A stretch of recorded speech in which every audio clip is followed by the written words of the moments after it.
James Kovaleski. It's not Roger Smith today for one of the first times probably all year. You're going to hear Patrick Kinnick and James Kovaleski from sunlit Mercer Stadium. It's a beautiful Saturday afternoon here. Well, it's not afternoon yet, it's morning. And we'll get into the afternoon in a little bit here. It's Clements versus Dulles. James, it's been probably a year or two since I've seen you, but we started the conversation right where we left off, I feel like. Yeah, how's it going for you? Yeah, no, we talked a little bit of Big Ten football. I'm a Michigan fan, so our club has been in the news quite a bit. And I know you're a Wisconsin Badger fan, and I was rooting for you guys big time up at Camp Randall last weekend. Almost pulled off the big upset against the Ohio State Buckeyes. But, yeah, as far as today's game, I talked to both sets of head coaches. You know, Bobby Darnell, the coach of the Clements Rangers, and Bill Gary, the coach of the Dulles Vikings, they're both former Ridgepoint Panthers. And so when I was defensive coordinator at Ridgepoint from 2010 to 2015, I got to work with both of these guys. Bobby Darnell was the offensive coordinator at Ridgepoint, and Bill Gary was our quarterbacks coach. And so I know these guys well, got to have a nice conversation with them before the game. I would say both of these teams are kind of limping into this spot. They both have just been ravaged by injuries. That you'll see, I know we're an audio broadcast, so you can't see it, but the total team numbers are very low for both these squads. They maybe have numbers in the 30s.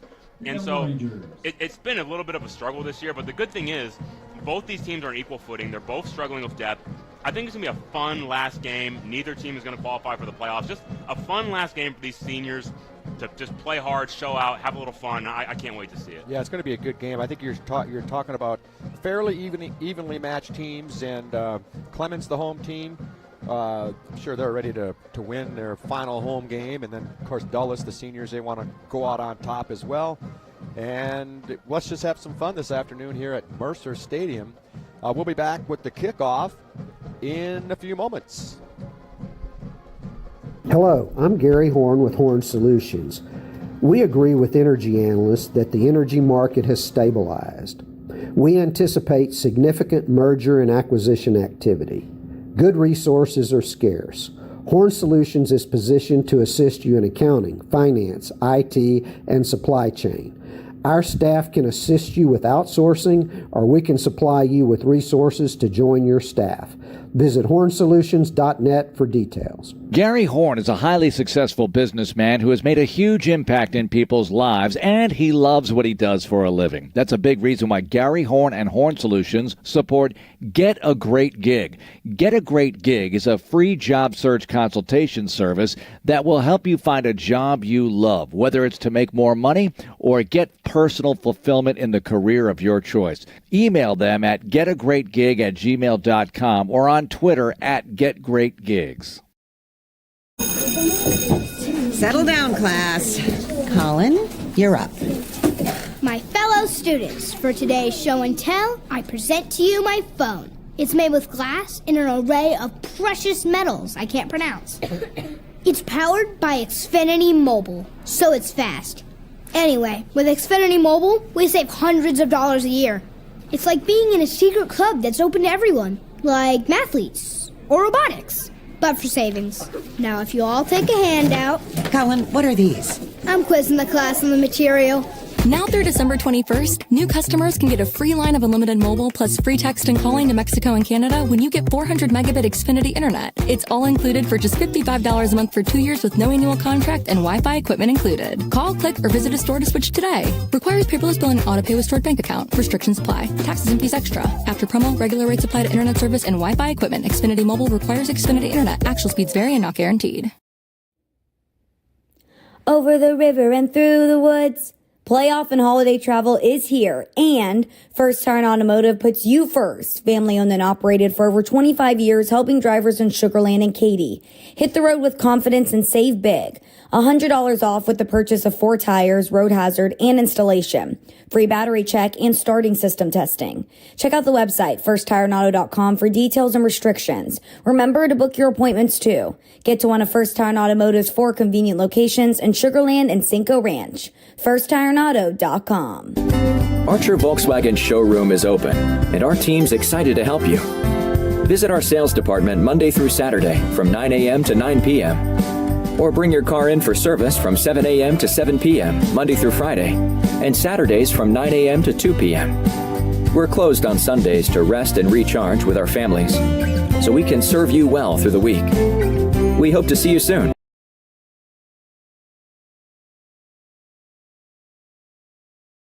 We're back at Mercer Stadium. Patrick Kinnick, James Kovaleski, known as Kovo. I think we'll call him Kovo for the rest of the day. I know Yes, Roger. sir. Yes, sir. Roger does that, and they're at the midfield now with the coin tossed. We have Clements wearing the light blue jerseys and the dark blue pants, dark blue helmets.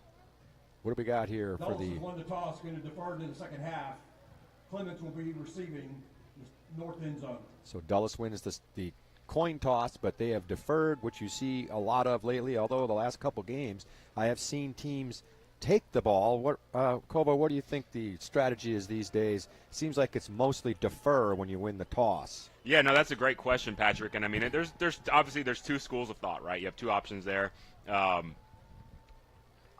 guess technically there is a third option. You could choose which end zone you want to defend, but most will not do that. My mentor, Coach Sniffen, he was a head coach at Ridgepoint when I was defensive coordinator. Now he's the head coach at Belton. He always deferred, and he would say the reason why was because he liked that feeling of if you can score at the end of the half, then it's almost like you steal a possession. So rather than the other team getting the ball, you receive the opening kickoff of the second half. So that's why Coach Sniffen did it. Another thing that I like is on the opening stands of the game, if you can get a quick 3-and-out, you're now going to receive a punt around midfield, which I really like. So for those two reasons, I've always been a defer guy. But, I mean, there are reasons. Maybe if you got a super high-powered offense and you want to just strike first, I get that. But to me, my default would be defer, just like Coach Gary did. Mostly that's happening these days, and that's happened again today. We have two receivers deep. Semino, I don't know if I pronounced that. Semino. I got it wrong last time. Semino is deep. Yeah, along with Robinson. The coaches raved about Max Semino when I talked to him pregame. They don't have a lot of guys coming back next year. It's a very senior-dominated team. But Max Semino, the junior, he's kind of their headliner of their returning players for next year. We got Tilley ready to kick it off. He's got it teed up, a two-step approach, and it's coming down to Semino. At about the 18-yard line. Up the middle he goes, the lead blocker. He's to the 35, or about the 38-yard line. Pretty good return there. I like the go right up the field type return. A lot of times you see guys go all the way across the field and get 2 yards. But Agreed. that time, right up the middle for a nice return. Yeah, it's a great point, Patrick. I mean, the term would be you don't want to go east and west, you want to go north and south, right? Correct. I mean, I'm with you. And, I mean, even if you don't pop it, like you said, at least you're going to maximize what you can get. And I think any coach in America, they're going to be happy starting at the 38-yard line. Unless you just take it to the house, but that doesn't happen very often. 3 receivers left, 1 to the right. Chenier is the quarterback. Got a back to his left, claps his hands, and he's got the snap. Pump fake to the right. Now rolls to his left. Quick little pass over the middle, and it's incomplete as he was trying to get that pass to, again, Azu. Is it Azu? Aiden Zhao. Zhao. See, I always get Zhao. Incomplete. So he kind of was a little off on that pass. He was rolling to his left. I think he wanted to go to the right, and the receiver was covered. Defense. It's a 5-yard penalty. Yeah, I was going to say, I felt like Dulles had 12 players out there, and I was trying to quickly count, but I couldn't quite finish it. But, they had 12 guys out there. And that's probably why the play didn't work. They got too many guys on that field, so they got an easy a 5 yards, so it's 1st and 5, trips to the right. Got a man jumping offside. I didn't see a penalty marker, though, and the pass is flown well out of bounds. I think he thought he had a free play, but did you see a flag there, Kobo? No. Patrick, I'm in shock a little bit. Yeah, it looked like he was offside. It was a very clear offside, in my opinion. But, the officials got a closer view than us. Maybe they're ruling that the defensive lineman was able to get back in time. Yeah. But, to me, I was thinking free play. And that Gunnar Chenier was thinking the same thing. That's why he threw the fade route like you should when you think you got a free play. And he just got that pass a little bit wide out of bounds. It's 3 receivers now left, 2 to the right. He's empty backfield with Chenier waiting for the snap. Back to pass. Going to be a screen pass. It's complete. Got blockers out there to the 50, 40, inside Dulles territory. And a nice play as Semino came from his wide receiver area, came in, and got a lot of good blocking on a little middle screen. Yeah, I was talking to Coach Derek Ruthart, the offensive coordinator. He said Semino is one of those kids, like the best possible kid, Patrick. Like super respectful, super hardworking, super intelligent, just a coach's dream. And so it's really nice that they're able to dial up the little screen for him and he gets a nice game. He really looked good on that one. It was timed well, and he had 3 or 4 blockers right out there in front of him. They're set up at the 35-yard line now of the Dulles Vikings. Chenier waits for the snap. He's going to fake a handoff, looking left. Got a slant pattern. Looked like there was a little bit of contact in there, but no call. As the receiver, I believe that's Harris, kind of looking for a call there. One thing that's kind of interesting, you pointed this out earlier in that earlier play, there's not really a rush coming to Gunnar Chenier's blind side. Like, he was able to kind of escape to his left again, and there was no contain. I think Dulles is going to have to improve that a little bit at some point, or else, Chenier may start just tucking and running if there's not going to be any edge there. On that first play that we had described, he did get pretty wide on a roll to the left before he made that pass. It's 2nd down and 10 now. He's got Acosta in the backfield with him. And this time he will hand it off to him, but a great defensive play right on him. Number 90. How do you say that? Ohaku. Hakua? Owakawa. Oh, my goodness. Owakawa. Yeah, Jordan Owakawa was only a sophomore. Really nice job there, getting a lot of penetration, getting the tackle for loss. That's a 2-yard loss. Back to the 37-yard line. It'll be 3rd down and 12. Chenier in the shotgun. He's got him spread out, 2 to the right, 2 to the left again, and Acosta's in the backfield with him. Looking for a pass here, I would imagine, on 3rd and 12. Fakes the handoff. Now he's being rushed. It's going to be a screen to the left. Acosta's got blockers, and he's going to be tripped up by the only man who could have done it. Oh, my goodness. Owakawa. Again, yeah. What a play, because if he hadn't gotten him, well, he would have got the first down for sure, and maybe more. There was what we call a convoy out yes. there. Wow. There were 3 offensive linemen, and a really nice setup there, but just you got to credit Owakawa there for just the alertness to avert his rush and retrace back to the running back there. You said he's a sophomore, and that's just amazing. He's got a couple more years ahead of him. They're going for it on 4th and 5. Got 3 receivers to the right, 1 to the left. Chenier waits for the snap, looks to the right. And a slant. It's going to be caught and then dropped. The defender might have got a little hand in there. That was Levels. I think he might have tipped that ball away as the receiver had it, and then he came out. No, you're absolutely right, Patrick. I mean, that ball was in there. Great job there by Jadon Levels to poke it out when he wrapped up on contact. But yeah, I think even in any normal game flow, Bobby Darnell's going to go for that with the ball, right around the 30-yard line. But the fun thing is tonight, with both teams eliminated from the playoffs, I think you're going to see a little bit of risk taking. I think you're going to see a lot of 4th downs or maybe some trick plays, fake punts, things of that nature. Because again, there's nothing to lose for either team. You're exactly right. And they were kind of in no man's land. A bit of a long field goal. Here's the snap. Quarterback back to pass. He's going to be sacked. He throws it behind him. That would be a backward pass, but the whistle blew. And that was Evans, the quarterback. He was harassed early. Yeah, I guess they're going to say that the play was dead, right? His forward progress was stopped, and they were going to protect the quarterback there because I'm kind of with you. To me, that could have been potentially a fumble. Yes, it was. It was definitely a backward pass, but they, like you said, they blew the whistle on the forward progress. Yep. That's a loss of 9, almost 10. Handoff this time, spinning in the backfield, spinning back the other way, and nowhere to go. Wow, great defense.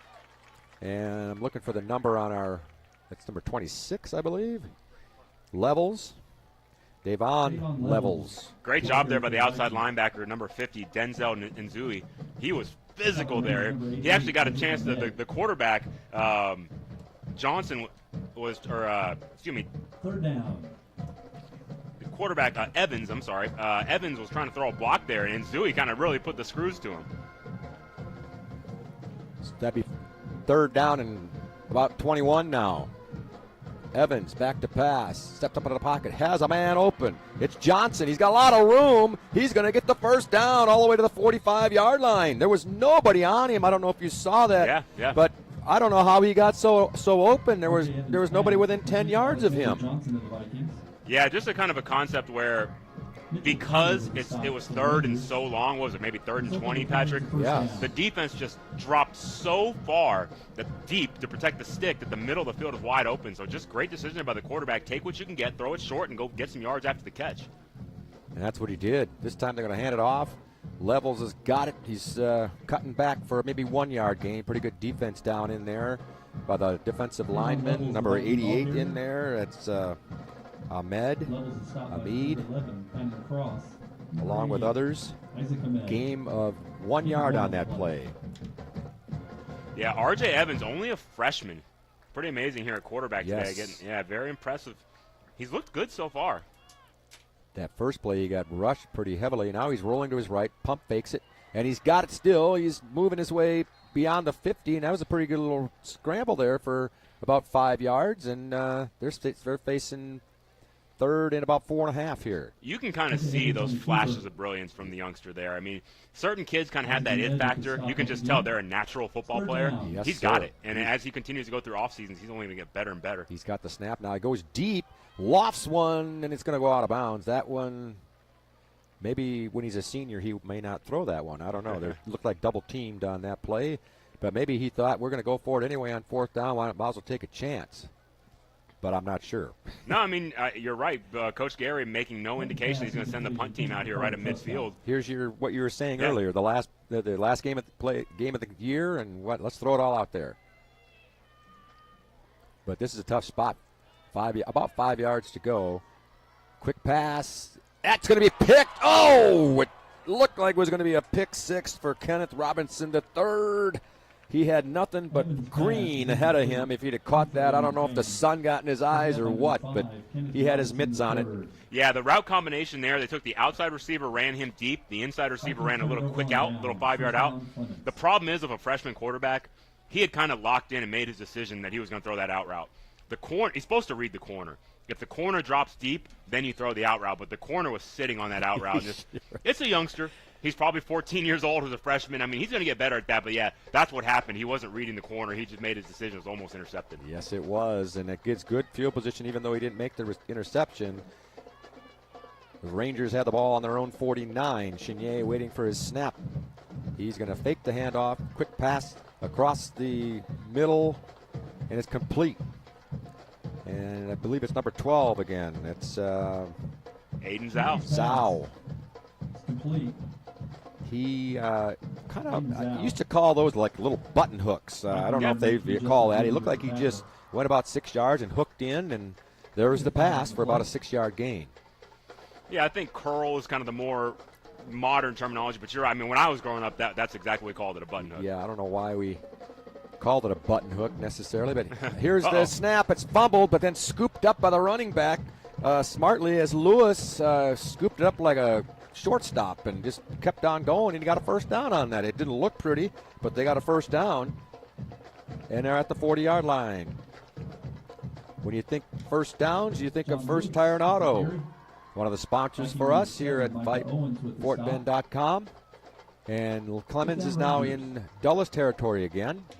They've been here this is their second time now inside Dulles territory. Last time they stalled out.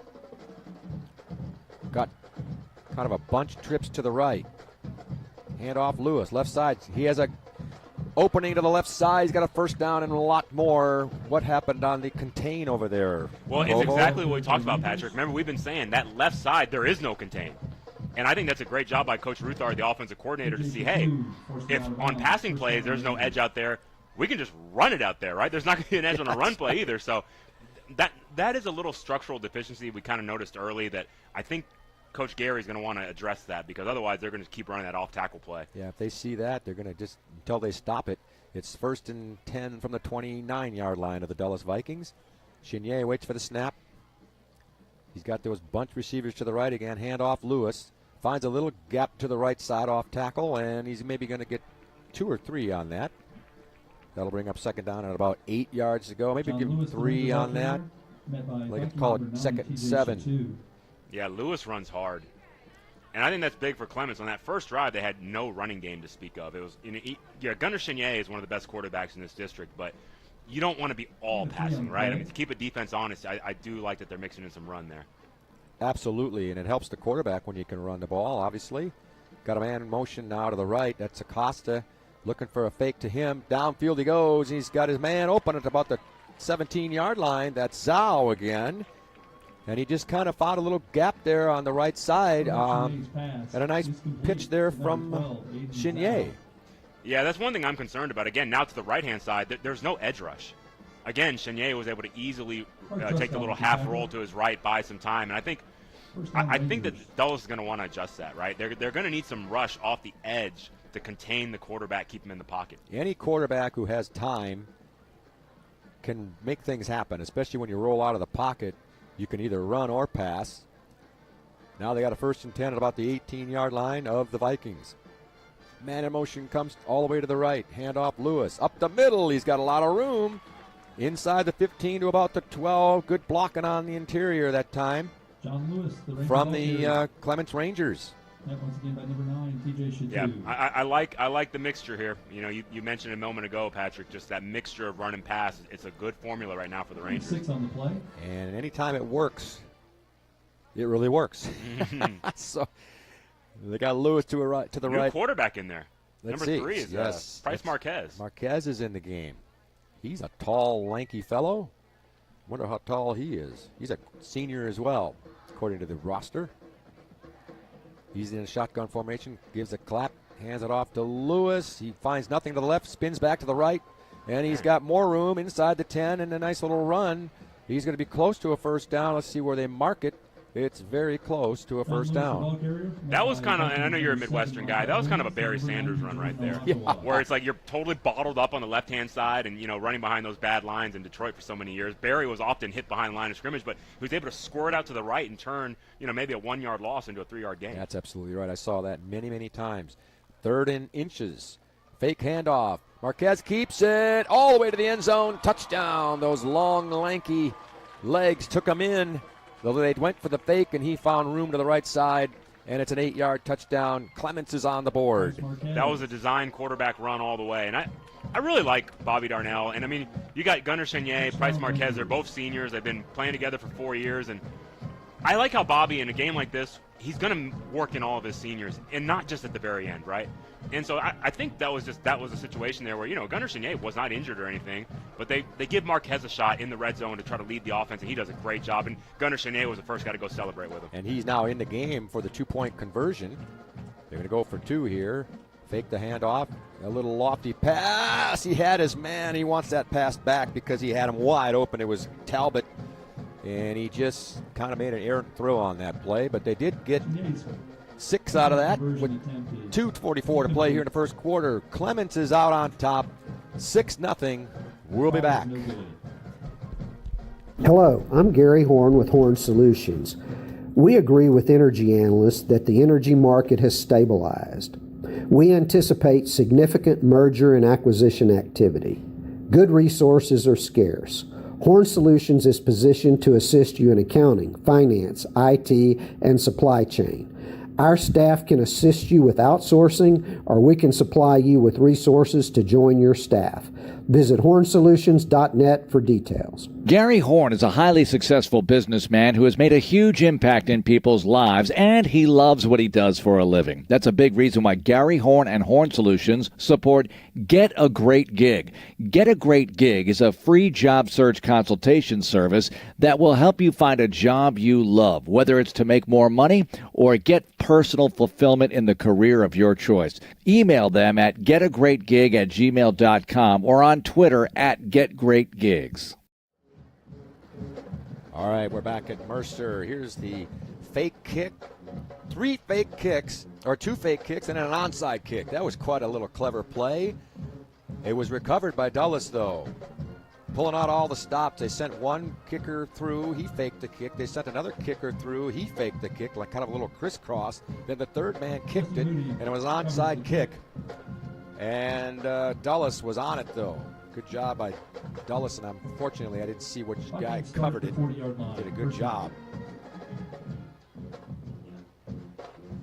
Dulles takes the ball over on their own 40. This is their second possession. They had some decent plays their first possession. Now here's the quarterback, Evans, rolling to his left. Downfield, he throws it. Fan was a receiver intended there, and he overshot him. So it'll be second down Pass, incomplete. and 10. For Adrian Fan. Andrew Taylor in coverage for the Rangers. Second down 10 for the Dulles Vikings.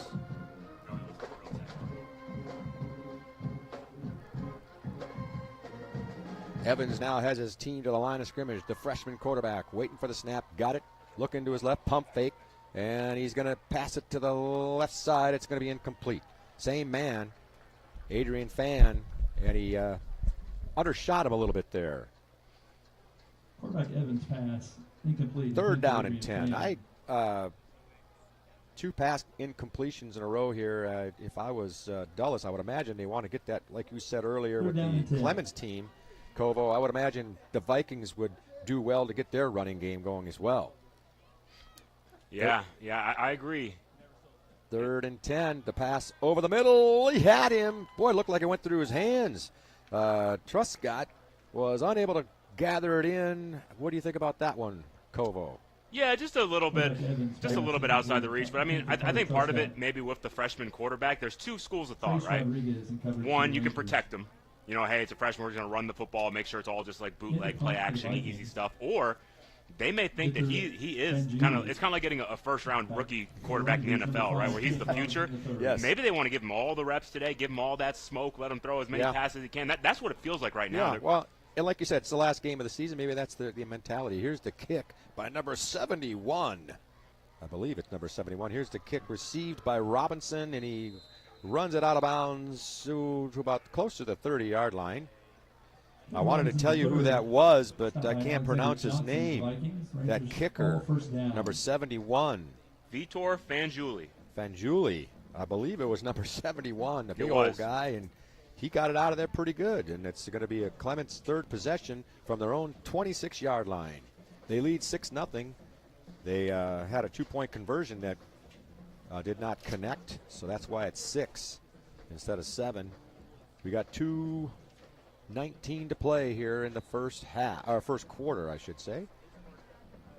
Clements from their own 26. They've moved the ball rather smartly the first two possessions. Quads to the left. That looks like a backward pass. Completed. And there's a swarm of Vikings in on the tackle, and I think it might be Talbot down there, number 9, who received that pass. He had nowhere to go. Once he received that pass, there was a flood of white jerseyed Vikings swarming him for looks like about a 4-yard loss. What do you think of the design of that play there, Kovo? They had quads to the left. Apparently, these other 3 receivers were supposed to be blocking. Yeah. And there wasn't any blocking on the play, unfortunately. And that happens all the time, Patrick. It kind of boggles your mind because you have the numbers advantage, but a lot of times those blocks are missed. Yes. It's hard. Blocking is not an easy task. Correct. I'll tell you that right now. Especially in space like Absolutely. Here's the snap with quads to the right. Double move. Yes, it is. Pump fake. Downfield he goes. He got Talbot open. Does he have the foot in bounds? He does. What a tightrope that time by Talbot. That time, you talked about a pump fake. Go ahead and tell us what happened on that play, Kovo. Yeah, okay, so what they did, they kind of went back to what they did before, like faking that short pass. Yep. So Talbot acted like he was blocking. They did the double move from the quarterback, and then Talbot took off down the field wide open. And he was open, and they ran it very effectively. And when I say double move from the quarterback, I'm saying like a pump fake, just to make sure I'm describing exactly to the listeners. 3 receivers to the left, 1 to the right. Chenier off that fine pass he just made. Hands it off to Acosta, who's not going anywhere. He's going to lose a yard, maybe 2. And that run game is a little shaky. It's had a couple of good plays, but a couple of not so good. That one was a not so good. Yeah, Charles Houston, another sophomore D lineman. He got a lot of penetration there. So the future, I know it's been a rough year for Dulles, but they do have quite a few younger players. You know, the freshman quarterback, the 2 sophomore D linemen. I mean, we're recognizing a lot of young guys that are making an impact here. You have said it correctly. The future's bright, and I'm sure Coach Gary is excited for the future. Second down and 12 from their own 48. Fake handoff. Pass to the right. He's got Talbot, and he's going to break the 50 and get to about the 48-yard line of the Vikings. So they got a little bit of that loss back, plus a little bit. So it'll be a 3rd and 8 Cheney's pass for is the to Clements number Rangers. 9, That could be the last Albert. play of the quarter. We have Long two goes 25 for the seconds South remaining in the Vikings. quarter. They usually run quickly and don't huddle. Yeah, I think Clemens will have enough time to get one in. I do want to again highlight that long catch on the double move. That was a really nice job by Talbot to keep his feet in bounds. Absolutely. Really acrobatic. That move. is not easy to do. Clock down to 7. And now he might be waiting for that clock to run out. I think He you're right, is. Patrick. Yep, Yep. that's the end of the first quarter. Clements mostly in charge, and they have a scoreboard lead. Clements 6, Dulles nothing. We'll be back after this. Hello, I'm Gary Horn with Horn Solutions. We agree with energy analysts that the energy market has stabilized. We anticipate significant merger and acquisition activity. Good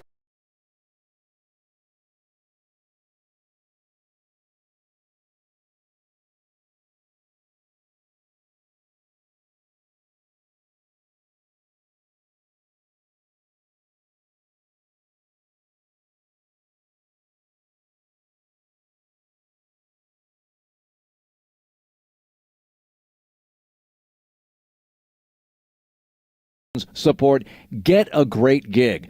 Get a Great Gig is a free job search consultation service that will help you find a job you love, whether it's to make more money or get personal fulfillment in the career of your choice. Email them at getagreatgig@gmail.com or on Twitter at getgreatgigs. Back here at Mercer Stadium, Patrick Kinnick along with James Kovaleski. We have seen a good quarter of football so far. Clements dominated the first quarter and leads 6-0. You can see that the Vikings of Dulles, though, are playing hard, and a break here or there can turn the tide here. Right now would be a good time for Dulles, from their vantage point, to turn that tide. It's 3rd down and 8 for the Rangers from the Dulles 48-yard line. Chenier has 2 receivers on both sides with a back next to him. Back to pass he goes. Rush. Throws it down the middle, and it's going to be, is it intercepted? I believe it's intercepted. It is intercepted by Fan. Adrian Fan came down there and dove for the pass. Chenier, an ill-advised pass, I think. There was no receiver really close. Now the officials are discussing whether he did actually catch it. Was it a trap? The guy closest to the play said it was a catch. The ruling on the field is an incomplete pass. Oh, now they're going to reverse that incomplete pass. And Fan is a little dejected as he slaps his helmet there. He thought he had it. So now Clements, if they'd like to, they will go for it here on 4th down, or they'll punt it and pin him deep. Yeah, like I talked about, and I do think that one, I think it's a good call by the officials. It kind of looked like it one hopped into me, but yeah, they're set up to go for it here, and we talked about, I don't think we're going to see a ton of punting today unless it's just in an obvious situation. Yeah, I have seen some teams have the quarterback in a shotgun, maybe two steps back and punt it out of there. Let's see what he does. He's in the shotgun formation, and he is going to pooch it. Oh, he kicked it right into the line. Oh, the ball's still loose. Here comes the Vikings with the recovery. The Vikings are going to get the ball at the 39-yard line. That recovery was by Owens, Micah Owens. Chenier didn't get far enough back, and his kick was, 3 feet off the ground? It was right into the my goodness. butt of but the kick wasn't good. No. But the way you can help yourself out, though, like you said, typically what happens is the quarterback will line up his shotgun, and then all of a sudden he will retreat 3 to 4 yards. They didn't do that, and I'm kind of shocked, to be honest. I mean, Gunnar Chenier has been doing this for a long time. I know they've worked on this, and so it's just not good execution. No two ways about it, Patrick. But I like the idea of doing it, but like you said, he didn't take those two or three steps back, and he had no room to kick it, and it went right into the rear end. Here's a handoff left side, trying to find that running game are the Vikings, and they got a little bit that time. That was, I believe that was Levels on the carry. On Levels, the ball carrier for the Vikings. He has carried it a couple of times, and that was probably his best run of 3 yards. We had discussed in the last series that perhaps the running game would help Evans a little bit, and maybe they wanted to go to that to get a fresh start here in this series. Got 3 receivers to the right, 1 to the left. Levels is in the backfield with Evans. He's faking to nobody. Downfield he goes. He's got a man open, and he almost got him, but there's a penalty marker. Kobo, was there a little hole down there? I think they're called defensive holding, Patrick. That's right. The flag, 2 flags came out, right at the spot about the 15-yard line where the hold or the grab apparently happened. And even then, the receiver almost made the catch despite all that. I think that was Johnson. Alexander Johnson almost made a good catch in traffic down about the 5-yard line. So the Vikings will get the first down via the penalty, and they're all right with that. The ball down to the 21-yard line. They got a chance to get the answering touchdown, and an extra point would possibly give them a lead. They got the break they needed off that kick, and now they're trying to take advantage of it. Evans, the quarterback, levels to his right. 3 receivers right, 1 to the left. Now he's barking some signals to his linemen. Steps back, waits for the snap. Handoff levels. Got room left side, and it closes up quickly, but he got about 5. Nice hole there, Kovo. What do you say on that blocking? Yeah, good blocking, but I feel like the defensive end at the top, the defense's right defensive end went way around a block. And so he created a hole then. Correct. He widened that gap for sure. And perhaps his technique was a little off on that. They gave him 4, I think, on that play. At least 2nd down and 6. They'll take 4 yards on 1st down, I would imagine. 3 receivers to the right, 1 to the left. Levels again. Trying to look left side. Finds a gap. He's on his feet. And he lost his feet. Otherwise, he would have gotten possibly to the 5-yard line. But he ended up at the 10 as he lost his footing. And they're going to mark it all the way at the 13. I guess his knee went down a little before I thought it did. Yeah, Clements was playing what we call a cover 0 blitz, which means a straight man-to-man. You're doing a max blitz. It can be effective to get a tackle for loss, but if you can get through that initial wave, there was nobody there to tackle him that could have kept his feet. 3rd and 2. Levels gets the handoff again. This time he's wrapped up. He's not going to get that 1st down. Did we see the number of that tackler? 40-something. I'm trying to see 42. I think it's 42. Connor Moore. That was a pretty darn good form tackle that was there. Form tackle, yes, sir. He wrapped him up and nowhere to go. Are they going to go for it here on 4th and 2? They are, I believe. Unless they're going to try to draw him offside, but they're at the 13-yard line.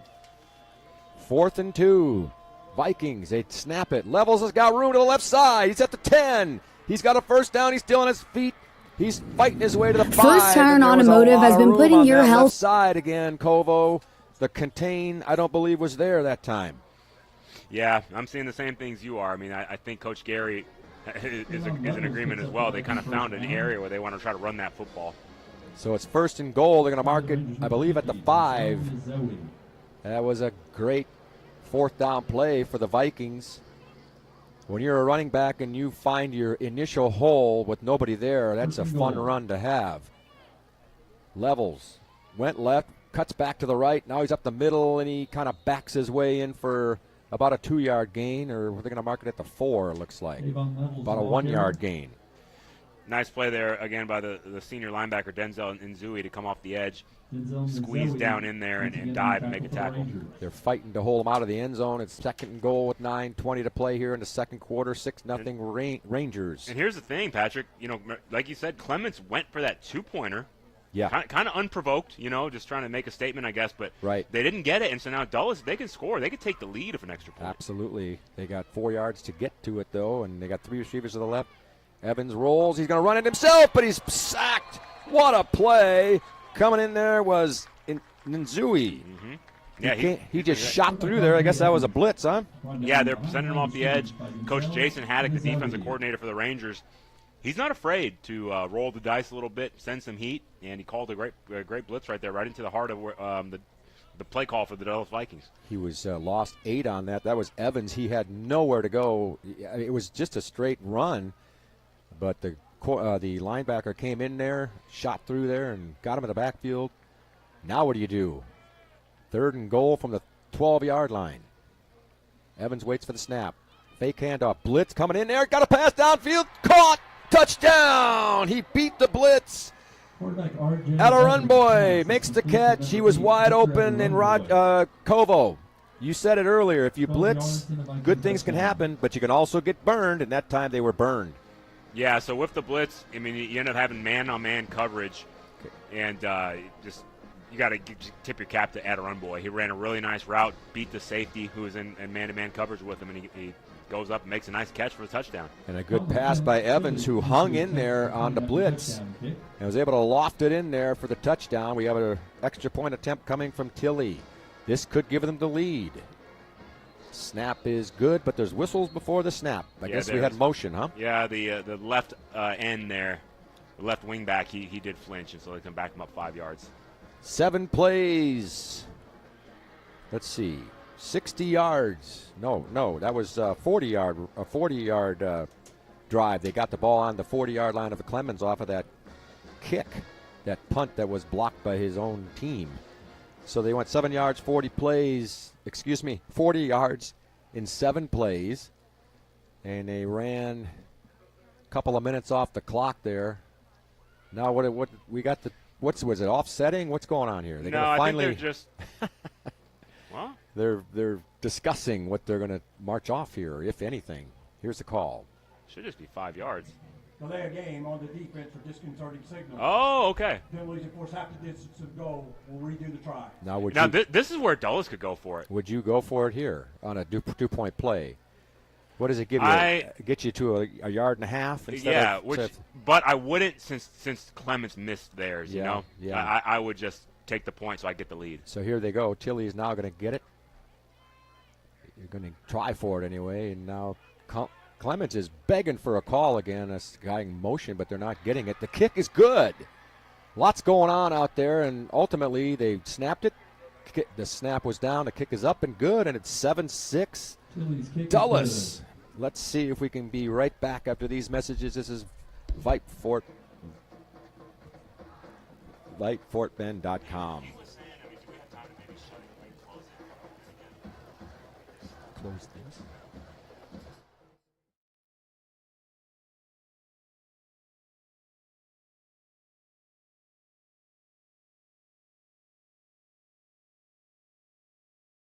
So it was going to be personal foul, legal contact, or whatever. It's one of those deals. He was trying to knock the Clements player into the ball to try to recover it, but that's illegal to hit somebody in the back. Here like he comes with the call here. It's going to favor the Rangers pretty well here. Now they're still discussing something. Personal foul, unnecessary roughness on number 51 of the kicking team. It's a 15-yard penalty from the end of the play. It'll be first down. They're going to start this drive in the red zone. You talk about good field position. So they off of the turnover, they were able to not only stop Dulles, but they were able to drive them back further, and then the poor punt, then the penalty. They start at the 18-yard line. This is a great chance for them to take the lead, obviously. Down 1, 7-6. Chenier has 2 receivers right, 2 to the left. He's got 1 back in the backfield with him. Fake the handoff. It was going to be a quarterback run. That was not Chenier. That was Marquez. And now the little celebration going on right over the right over the tackle. Nothing malicious there. They were just celebrating with each other. Yeah, I think that was, and it kind of looked like that Oikawa was basically like walking over the fallen Marquez. But it's hard to describe on the air, but like Oikawa was celebrating and Marquez kind of stumbled underneath him. So I don't think that should have been. It was all inadvertent. Yeah. We're going to take a short break. It's 7-6. We got 3 minutes and 50 seconds to play here in the half. The Vikings lead 7-6.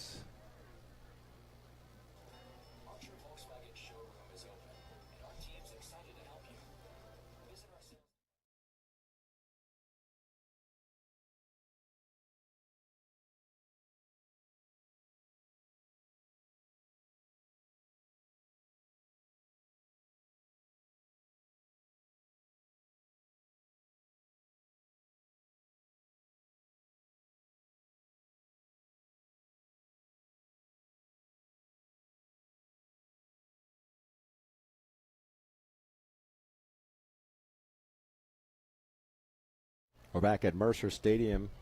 Patrick Kinnick, James Kovaleski. We've had a good first half, 7-6.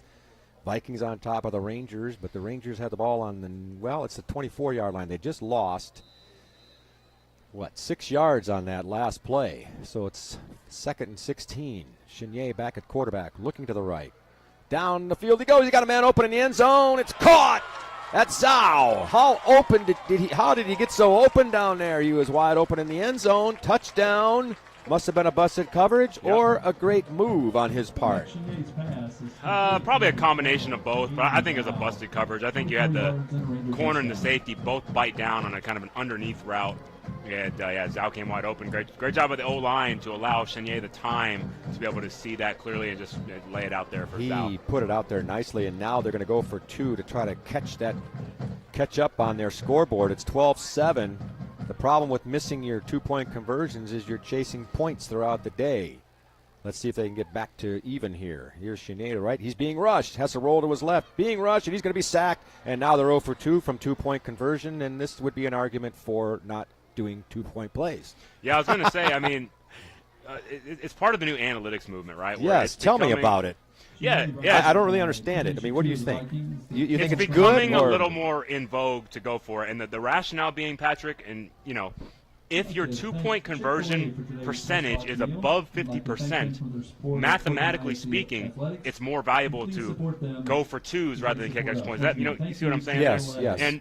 But unfortunately, yeah, it works in math, but then when you go 0 for 2 on your first 2, now you're behind. Now you're behind. Yeah, even if you get the next 2, you're still behind. Yeah. So I guess if you get the next 2, you would then be even, right? Let's see. Well, it would be 20. You'd have 20. So you'd be off by 1 still. If you got the next 2, you'd still be off by 1. Because the score would be they'd have 20 points. It's 12-7 right now. So if they got the next 2, they'd end up with 20. Well, they should have 20. Well, they'd have 16, right? So it'd be 28. No, they have it's 12-6 right now. If they score the 3rd touchdown, right now they should have 14. Right. If they score the 3rd touchdown and kicked it, it would have they been would need 21. to get 2 2-point conversions to even it up. Yeah. But yeah, irregardless, I mean, the math does make sense. Now they're doing that kickoff again. It's a little squib kick, recovered nicely by Truscott at the 39-yard line. That's a nice idea, but if you're not successful on those kicks, you give the other team great field position. I totally understand the rationale. I do. On the 2-point plays? I do. Yeah. I understand it. Yeah. But I'm a little more in your camp where I just prefer to kick the extra points unless I do get that wild hair that if I can get them to jump off sides and I get the ball at the 1.5. Yeah. There are times, just depending on the situation, how I feel about my offensive line versus their defensive line, like I kind of like the think about trying to punch that in and gain an advantage. How do you feel? What do you think the percentage is on 2-point plays? What is the average, you think? That's a great question, and I mean, obviously it's going to vary from team to team, but I would be curious about an overall average. I'm not really sure, but I bet it's around 50%. Here's Levels on the handoff. Left side, he got a couple, and now there's still some activity going on down there. Get a little testy out there here at the end of the first half. Of course, though, the teams that do employ that strategy, though, they work very hard on their 2-point plays, right? An example would be Fulcher. Correct. They go for 2 basically all the time. Right. And Roger said they have a rule of 2. If they don't get 2 twice in a row, then that means they have to kick the next one. Well, that'd be Clements then. That would be Clements. That's exactly what happened to Clements. So we'll be see what happens. If they score to make it 18-7, do they kick the extra point following Fulcher's rule of 2? Yeah, we'll see if they do that. Here's the snap, handoff, loss of yardage. Nice defensive play by number 88. That is Ahmad. It is kind of funny now. The kid, again, I'm getting older to the point where I'm sure we celebrated back in our day too, but now the kids have such good celebrations. Like, they see it on TV. Like Ahmed kind of did like a blew a kiss. Yeah. Here's what I worry about. I'm going to save that for halftime. Let's remind ourselves we're going to talk about celebrations at halftime, and that I got something to say about that. And I might be a little off, but I don't think so. 3rd and 10 after that loss of 3 yards. Evans has got his team to the line. It's about 2 minutes to play here and a half. He's being rushed. He comes out of there. He's got room to run. He's going to slide, though, early, be in front of the marker. So he's going to be 3 yards short. If he'd have just went for it, I think he would have gotten the first down. What do you think? You're saying just continue to run just rather continue than to run. Potentially, right. Yeah. I mean, but he might have got his head knocked in. That's the thing. I mean, Bill Gary probably is telling his quarterback, hey, get down. Yeah, he did. And then Kovo, I keep saying Roger, but Kovo, they mark it where he starts to slide. So it always seems like a yard or two. Right. Correct. Less than you think it's going to be. 4th down and 3, they're going to go for it. Pass to the right. Truscott's not going to go anywhere. He's going to be – that's not Truscott. That is that was 4th down. At a run boy. I'm sorry. It's at a run boy. Whoa. We got somebody upset down there. An offensive lineman for Dulles has to be held back. Wow. It is getting testy. He really he had to be held back. He had his own lineman had to wrap him up as Ada Runboy caught that pass, and he didn't go anywhere. He lost a couple yards on the play, and that was, I know it's the last game of the season and all, but 4th down from your own 48, I'm not so sure I want to go for that. You still want to win the ball game, right? Yeah. And, a freshman mistake there. Throwing that ball like 6 yards short of the 1st down with somebody in tight coverage, you got to at least put it up on 4th down beyond the stick to give your guys a chance. But I'm saying don't even go for it. It's like let's just kick it out of there and pin him back, and now they got great field position. Marquez has it, and he's going to run about 3 yards. He's played a little quarterback here. He's that might be his 3rd or 4th snap he's taken, and he's run a couple of times, including a touchdown run. 2nd down and 7. Marquez is going to be the quarterback again. He hands it off this time. Lewis finds a brick wall, though, at the 40-yard line, and they bring him back another 8 yards to finish the tackle. Fortunately, one of the Dulles Vikings, your man who you talked about a few times, you're going to have to pronounce him again, the number 90. Owakawa? He with some class, helped the quarterback or the running back up. He helped him off the field, off the turf, so to speak. Anyway, that was a no gain on that play. It'll be 3rd down and about 7, and now there's a timeout. We're being brought to you by Archer Volkswagen. Also, First Tire and Auto bring you this action today. The ball's sitting at the 40-yard line. Both teams huddled at their sidelines from this timeout. 58 seconds to play here in a half. Clements Rangers lead 12-7 over the Dulles Vikings. It's been an entertaining first half. Both teams fighting hard for this last victory of the year. Both teams going nowhere in terms of playoffs. So this is it. Chenier comes to the line now with his receivers to the right, 3 of them. Slot man to the right as well, 1 receiver to the left. And we're waiting for the referee to whistle the play in here after the timeout. The umpire now steps back, and we're ready to go. Whistle comes. Chenier waits for the snap. Rolls to his right, looking to the right. Downfield he goes. It's going to be incomplete. His pass was a little low, and a pretty good defensive play over there as well by Fan. He got a hand in there, but the pass was a little low. It'll be 3rd down. 3rd down and 7. I feel like it's 4th down, but it gets, for some reason I thought it was 4th down. I feel like it's 4th down. They're saying it is 4th. They're saying the official's 3rd down. Yeah, the stick is wrong. Yeah, the stick is wrong. There we go. We got it right now. I was getting myself all. Trust your intuition. Yeah, because I knew there was a 3-yard gain, then a no gain, and then that incompletion. And they're conferring, the officials are confirming that it is 4th down. 4th and 7 for the Clements Rangers from the 40-yard line of the Vikings. Vikings need a stop here.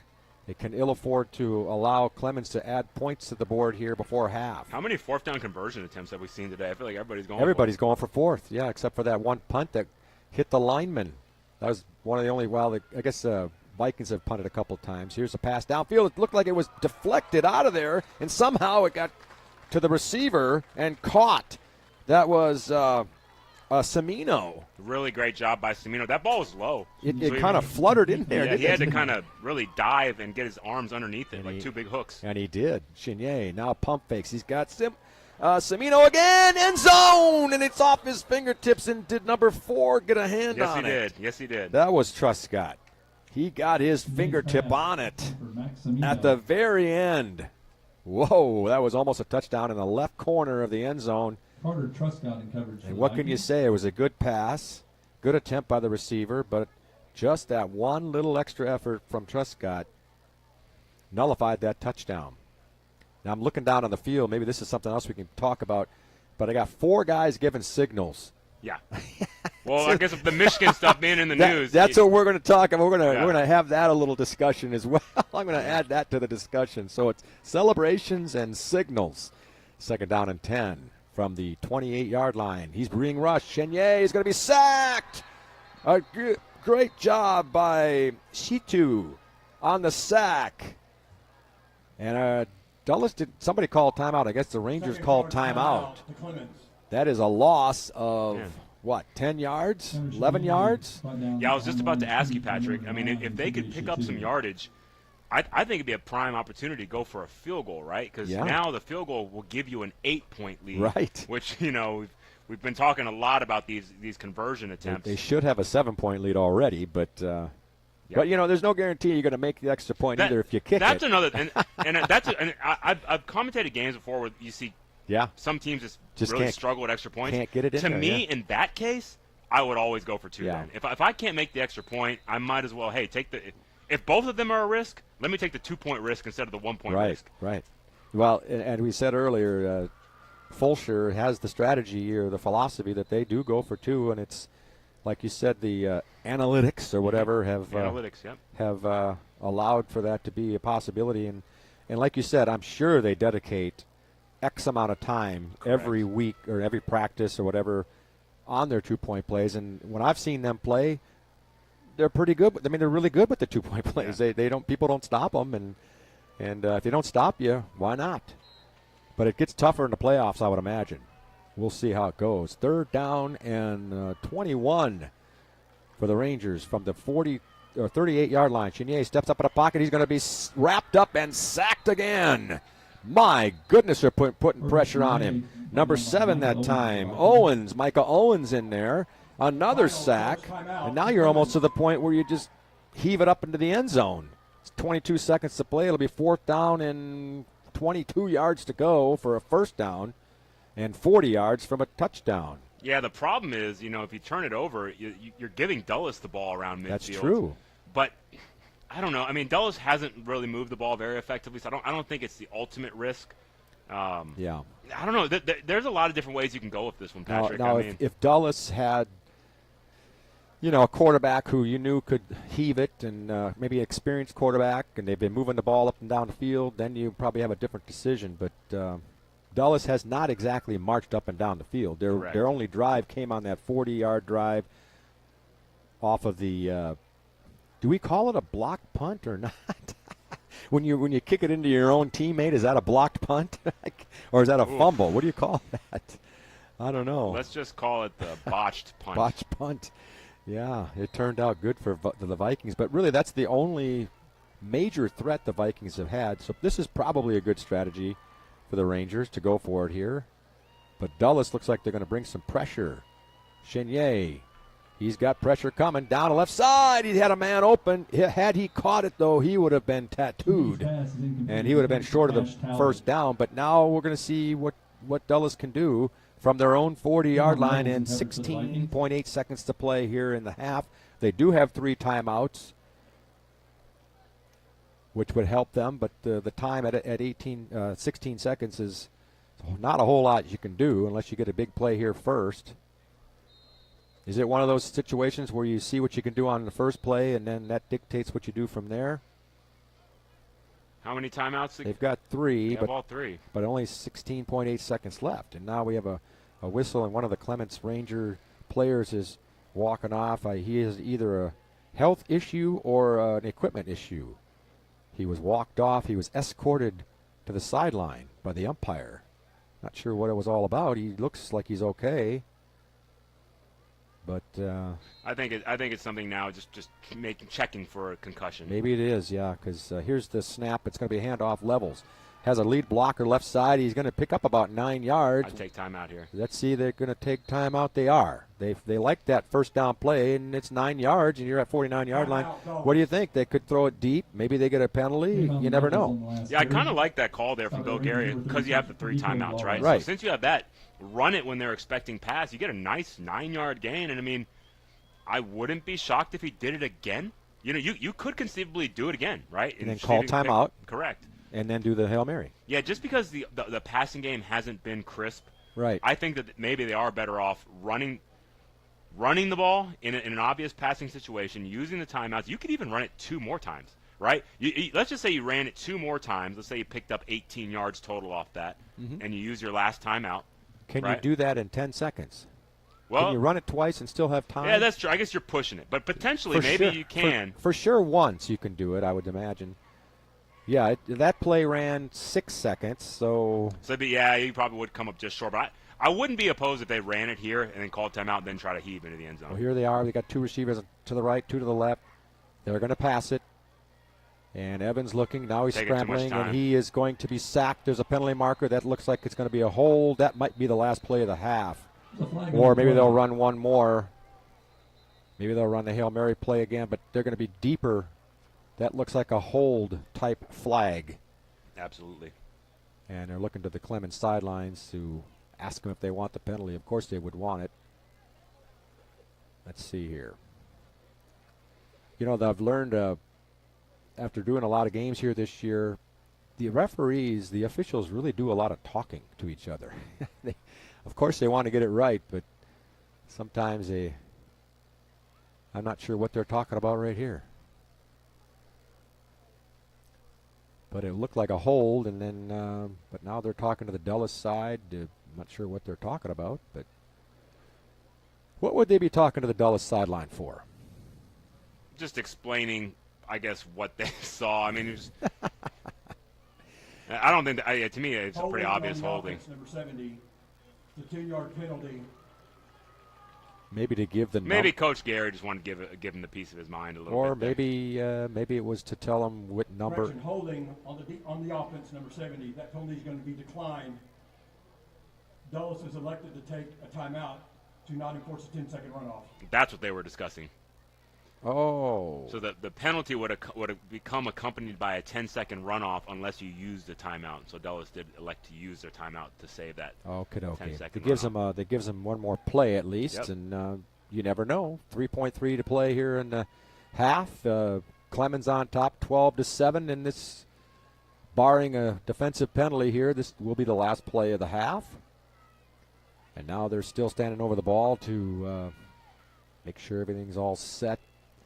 Evans is going to take the snap. He's got 2 receivers right, 2 to the left, back of the backfield, man in motion.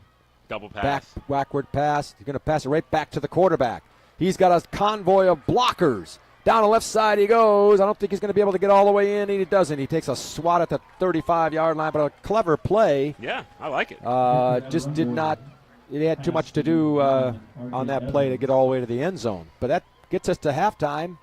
The score, Clements 12, Dulles 7. And we'll be back to discuss signs and celebrations.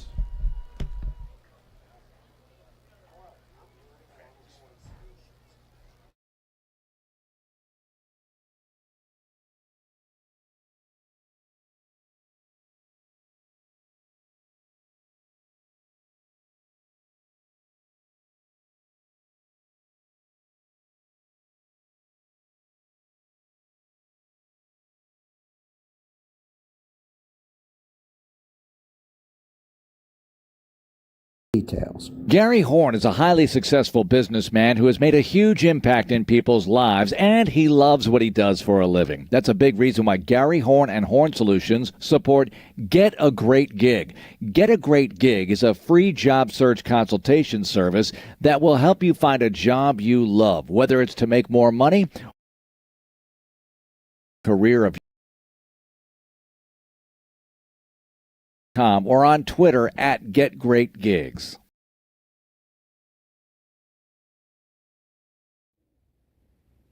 Over the river and through the woods, playoff and holiday travel is here, and First Turn Automotive puts you first. Family owned and operated for over 25 years, helping drivers in Sugar Land and Katy. Hit the road with confidence and save big $100 off with the purchase of 4 tires, road hazard, and installation. Free battery check and starting system testing. Check out the website, firsttireandauto.com, for details and restrictions. Remember to book your appointments too. Get to one of First Tire and Automotive's 4 convenient locations in Sugar Land and Cinco Ranch. firsttireandauto.com.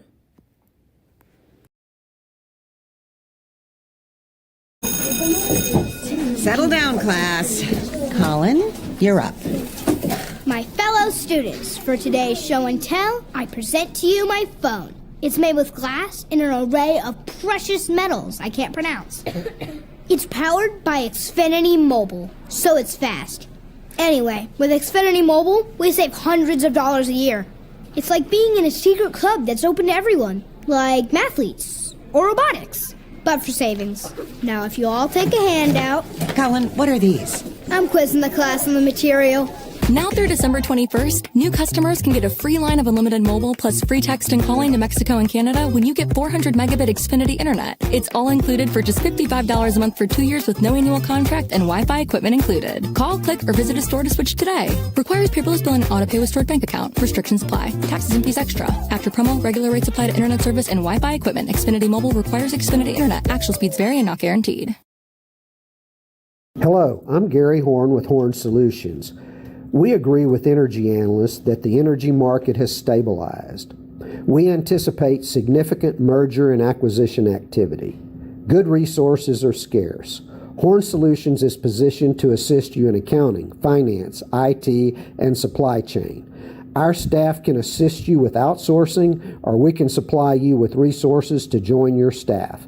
Visit hornsolutions.net for details. Gary Horn is a highly successful businessman who has made a huge impact in people's lives, and he loves what he does for a living. That's a big reason why Gary Horn and Horn Solutions support Get a Great Gig. Get a Great Gig is a free job search consultation service that will help you find a job you love, whether it's to make more money or get personal fulfillment in the career of your choice. Email them at getagreatgig@gmail.com or on Twitter at getgreatgigs. Archer Volkswagen showroom is open, and our team's excited to help you. Visit our sales department Monday through Saturday from 9 a.m. to 9 p.m. Or bring your car in for service from 7 a.m. to 7 p.m. Monday through Friday, and Saturdays from 9 a.m. to 2 p.m. We're closed on Sundays to rest and recharge with our families, so we can serve you well through the week. We hope to see you soon.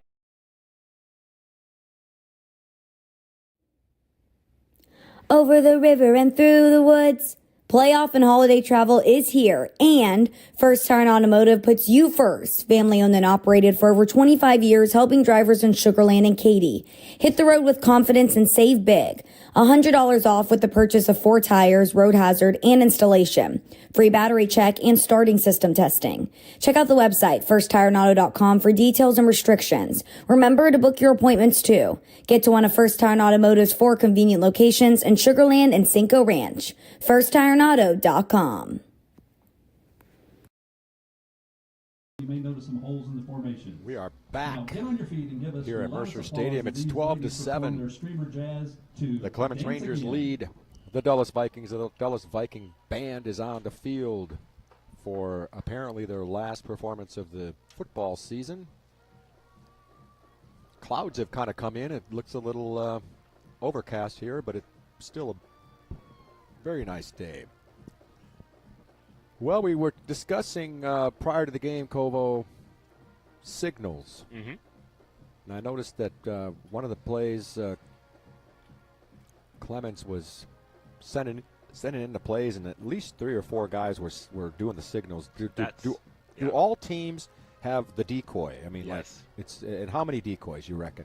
Well, you saw right there, Clements had 4 total people, so 3 decoys, 1 live signaler. And then so you have to decide, like, if you are trying Correct. to steal, quote unquote, the signals, you have to figure out which one's the You gotta guy. figure which And it one's could be a live. different guy each time, could it? Correct. That's a complicated system. It's very complicated, and I mean, I know we talked about the Michigan sign stealing scandal, and I guess the thing is, I started coaching. I graduated college in 2006. Did a 1-year graduate school as a graduate assistant at my alma mater, Austin College. Then I started coaching. My entire time coaching, there's always somebody on staff that fancies themselves as a sign stealer. And so kind of like this Connor Stallions in Michigan. There are certain people that are drawn to that challenge of trying to be the guy that steals the signs. That was never me. Me either. I can't don't stand doing that. Takes too much effort. I don't like sign stealing. Not that I don't want to gain a competitive advantage. I mean, everyone would want the competitive advantage, right? And it's not even so much the moralistic part. I think there's like some serious diminishing returns there. It's a lot of work you're putting into it, and I think that also I felt like it wasn't productive. Even if I never actually tried it in a game, but I told the guy I don't want to know. Right. You have a people on staff kind of saying like, hey, I know what and I don't want to know. Right. Because what would have to happen in a game if you were trying to employ that system, right?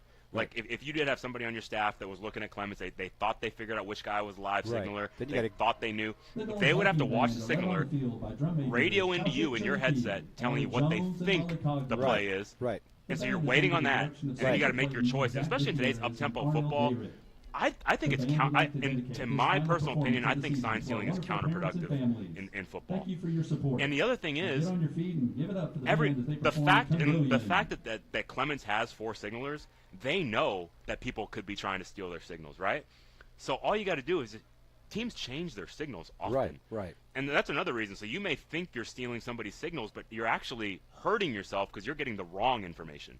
So I'm not a big fan of sign stealing, but at the same time, I also push back against people that try to say Michigan is only winning because they know the plays. Right. I would really push back against that. So let me ask you this, just your own ballpark estimation, major college football.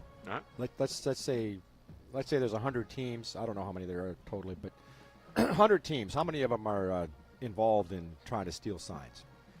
I actually heard some reporting about this, and again, it's just from my sources. I will put the caveat out there that I am a Michigan fan. I listen to Michigan-based media and podcasting. Some of the reporting I heard from some sources, inside of the Big Ten, and is that I think they said probably about 75% of the Big Ten's engaged in sign stealing to varying degrees. Right. I think I'm trying to remember exactly the teams, but like Michigan, Ohio State, Rutgers, Indiana, those were seen as the programs that are very good at sign stealing, according to this report. Yeah. Okay. There were some that were like kind of into it, like I think maybe Penn State, Illinois. I forget all of it. There was a couple that do not engage in sign stealing, and to my recollection, it was Iowa, Michigan State were 2 that they're not known to be into sign stealing. Yeah. Wisconsin was a team that in the past had never stolen signs under Coach Christ, but according to this report, with the new staff, they're starting to have a program. Trying to catch up. But again, this is all just speculation. Yeah. But Who knows? I'm here to tell you, all you got to do, the fact that the offenses are trying to hide their signs, like Clements has 4 signalers, I think that tells you enough. Yeah. That tells you that people are trying to steal signs, even at the high school level. Right. Now, whatever, it used to be a day like I feel like when I played back in the Stone Ages, yet you'd run a player on. Where'd you play?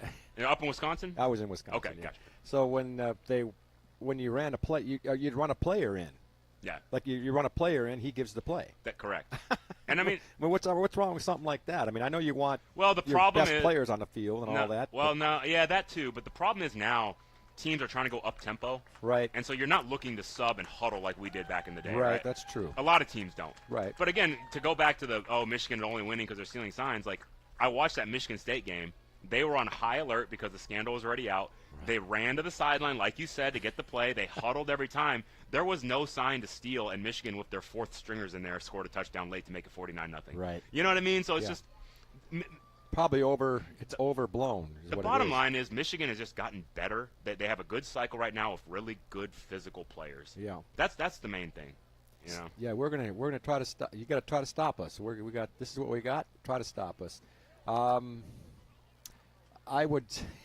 What would happen in sports like football if they said you cannot use electronics? Like you don't get to talk to anybody in the booth. They don't talk to just put all the headsets away. What do you think about it? I don't think so, Patrick. Because I think the saying like you can't put toothpaste back in the tube. Yep. I think we've gone too far. I mean, you even see it here at the high school. They're all wearing headsets. Right. There's a lot of communication that goes on. It's actually kind of vital because on the field you can't really see everything like we get to see up here in this vantage point. So you have coaches talking to each other. So I wouldn't say that, but I would say a different kind of technology would solve this problem. Like what? Headset in the helmet. Radios in the helmet. They do it at the NFL level. So but then you can steal their voice message or something, can't you? You would have to hack into their. That's what I'm saying. I think it's maybe Michigan will figure it out. I don't know. No, but in all seriousness, like I think that's the way to go, especially at big time college football. The money is there. So I would just say, you give the quarterback a headset, just like in the NFL. He hears the play and then he can communicate inside of a huddle. Again, until it's hacked. Then it would work. You're right. It would work until that happens. Yeah. And I guess the drawback there is it does take away that ability to go fast because you would. Let's say the quarterback gets the signal in his headset. He still has to communicate to everybody else what the play is. Right. So one way to do that is huddling. The problem with huddling is it slows down your tempo. Right. So, it's not totally foolproof, but I mean, I don't know. I would hate to see Michigan. And I am biased, I will say that, but I do feel like, and you've known me for a while, right? If this was happening to Ohio State, in this case, I would say the same thing. Yeah, I'd be less passionate about it, as you know, because it doesn't affect me directly. But I would say, hey, I know from the high school level on up that this happens. Yeah. Well, I'm a Big Ten guy and a Wisconsin guy, and I hate what's going on to Michigan. They're a rival team, but if it was happening to Alabama, I would still say the same thing. I'm not a big Alabama fan, but I wouldn't want them to be penalized for something that basically everybody's probably doing. Correct. You talk about the technology of it. Back in the old days, you'd have to come set up a tripod and a camera to film. Like when this rule was written in 1994 that you're not supposed to send anyone to an opposing game. Yep. But now, literally, I could take my iPhone right now. I could film these signals coming in from Clements. I could upload it to YouTube. And then coaches could just sit at their laptop, go to YouTube, go to my channel, and look at all the signals. Yep. It doesn't have to be secretive in this day and age, right? Any Michigan fan can go to opposing games, film all the signals, and any Michigan coach could just sit on YouTube and watch them all. Yep. You know what I'm saying? It's nothing. True. There's nothing sacred anymore or secretive. That's true. It's with the technology, it's so easy to film this stuff. So I think the NCAA needs to adapt, and I think that's another thing is like just this rule hasn't come up in so long. It's kind of like. I don't want to go down a rabbit hole. We talked about this a little bit, but it's like, man, all these years, people have been engaging in this, and why now all of a sudden are we going to try to punish it? And one more thing, I saw this morning a little bit on Game Day. I didn't get to watch it, but my wife was telling me that, the Game Day guys have kind of done a little bit of an about face, where last week Pat McAfee was calling for Michigan to be punished, and this week it was kind of like, let's stop talking about it. This is a great team. We don't want to take away from that. And so I'm kind of wondering, yeah. Why the sudden change? Is it money? Yeah. Is it well, you just hate to see the kids, I say kids, but the athletes get punished for something that it's not their doing. You hate to see that happen. I agree too. And again, as far as all the evidence points to, it's a rogue staffer that's his thing that he's trying to do. I mean, he's denied that Coach Harbaugh or anyone had any part of it, any knowledge of it. So I don't know. I say we let the investigation take its place. Yeah, I just don't want Michigan to be the team to be punished unduly for something that. The other part, though, a little bit of conspiracy theorist in me, the about face from ESPN, is it that maybe they started looking into sign stealing and they didn't like what they saw? Yeah. Because what if they dig deeper in all these other teams and it turns out everybody's doing it? Yeah, maybe that's not going to be a big black maybe guy. that's why they're doing the about face. Yeah, it's like, all right, nothing to see here. Well, we're going to take a short break here. It's halftime. Clements band's on the field. It's 12-7 Clements over the Vikings, and we'll be back after these messages. Vype, FortBend.com. You're up. My fellow students, for today's show and tell, I present to you my phone. It's made with glass and an array of precious metals I can't pronounce. It's powered by Xfinity Mobile, so it's fast. Anyway, with Xfinity Mobile, we save hundreds of dollars a year. It's like being in a secret club that's open to everyone, like mathletes or robotics. but for savings. Now, if you all take a handout. Colin, what are these? I'm quizzing the class on the material. Now through December 21st, new customers can get a free line of unlimited mobile plus free text and calling to Mexico and Canada when you get 400 megabit Xfinity internet. It's all included for just $55 a month for 2 years with no annual contract and Wi-Fi equipment included. Call, click, or visit a store to switch today. Requires paperless bill and auto pay with stored bank account. Restrictions apply. Taxes and fees extra. After promo, regular rates apply to internet service and Wi-Fi equipment. Xfinity Mobile requires Xfinity internet. Actual speeds vary and not guaranteed. Over the river and through the woods. Playoff and holiday travel is here, and First Tire Automotive puts you first. Family owned and operated for over 25 years, helping drivers in Sugar Land and Katy. Hit the road with confidence and save big. $100 off with the purchase of 4 tires, road hazard, and installation. Free battery check and starting system testing. Check out the website, firsttireauto.com, for details and restrictions. Remember to book your appointments too. Get to one of First Tire Automotive's 4 convenient locations in Sugar Land and Cinco Ranch. firsttireauto.com. Archer Volkswagen showroom is open, and our team's excited to help you. Visit our sales department Monday through Saturday from 9 a.m. to 9 p.m. Or bring your car in for service from 7 a.m. to 7 p.m. Monday through Friday, and Saturdays from 9 a.m. to 2 p.m. We're closed on Sundays to rest and recharge with our families, so we can serve you well through the week. We hope to see you soon. Hello, I'm Gary Horn with Horn Solutions. We agree with energy analysts that the energy market has stabilized. We anticipate significant merger and acquisition activity. Good resources are scarce. Horn Solutions is positioned to assist you in accounting, finance, IT, and supply chain. Our staff can assist you with outsourcing, or we can supply you with resources to join your staff. Visit hornsolutions.net for details. Gary Horn is a highly successful businessman who has made a huge impact in people's lives, and he loves what he does for a living. That's a big reason why Gary Horn and Horn Solutions support Get a Great Gig. Get a Great Gig is a free job search consultation service that will help you find a job you love, whether it's to make more money or get personal fulfillment in the career of your choice. Email them at getagreatgig@gmail.com or on Twitter at getgreatgigs. Hello, I'm Gary Horn with Horn Solutions. We agree with energy analysts that the energy market has stabilized. We anticipate significant merger and acquisition activity. Good resources are scarce. Horn Solutions is positioned to assist you in accounting, finance, IT, and supply chain.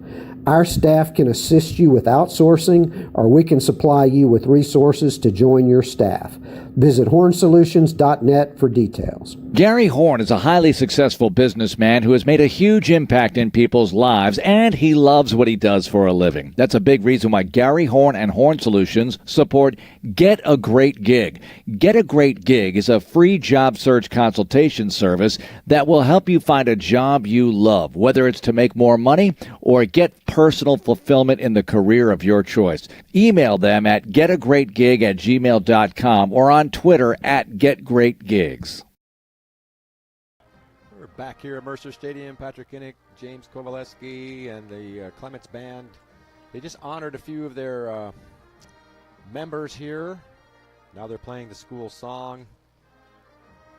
12-7 Clements on top of Dulles here at halftime. We've been having a little discussion, Kovo and I, and earlier in the first half, one of the, I believe it was the Viking players, one of the players had a little celebration. He said he kissed, he blew a kiss or something. Yeah.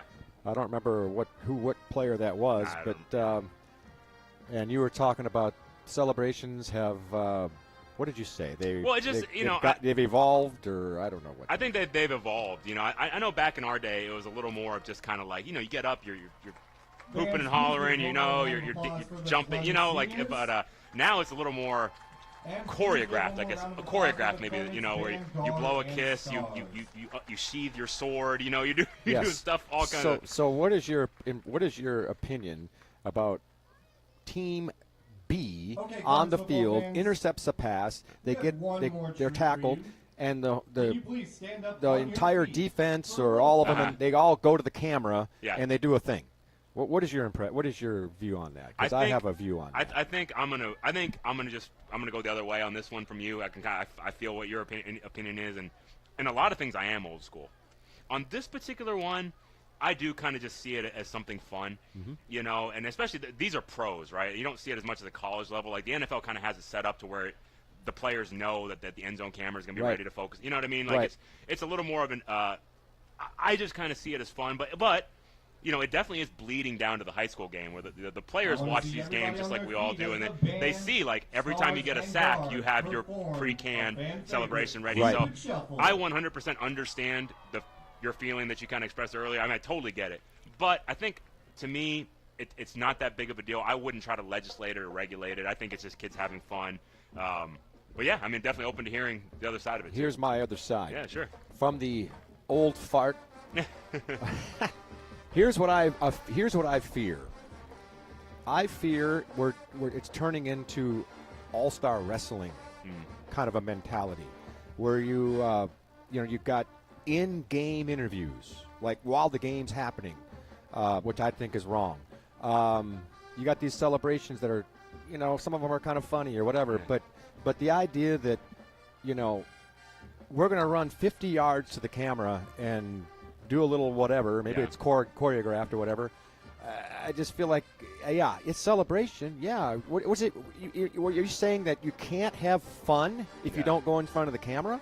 You know what I'm saying? I mean, I hear the announcers say that all the time. Oh, they're just having fun. Well, they're having fun playing the game. I mean, aren't you supposed to have fun playing the game? And yes, it's fun to celebrate and so on, but I just feel like it's going too far, and I don't know. I mean, I get it. Even with the all-star wrestling feeling, and then you have the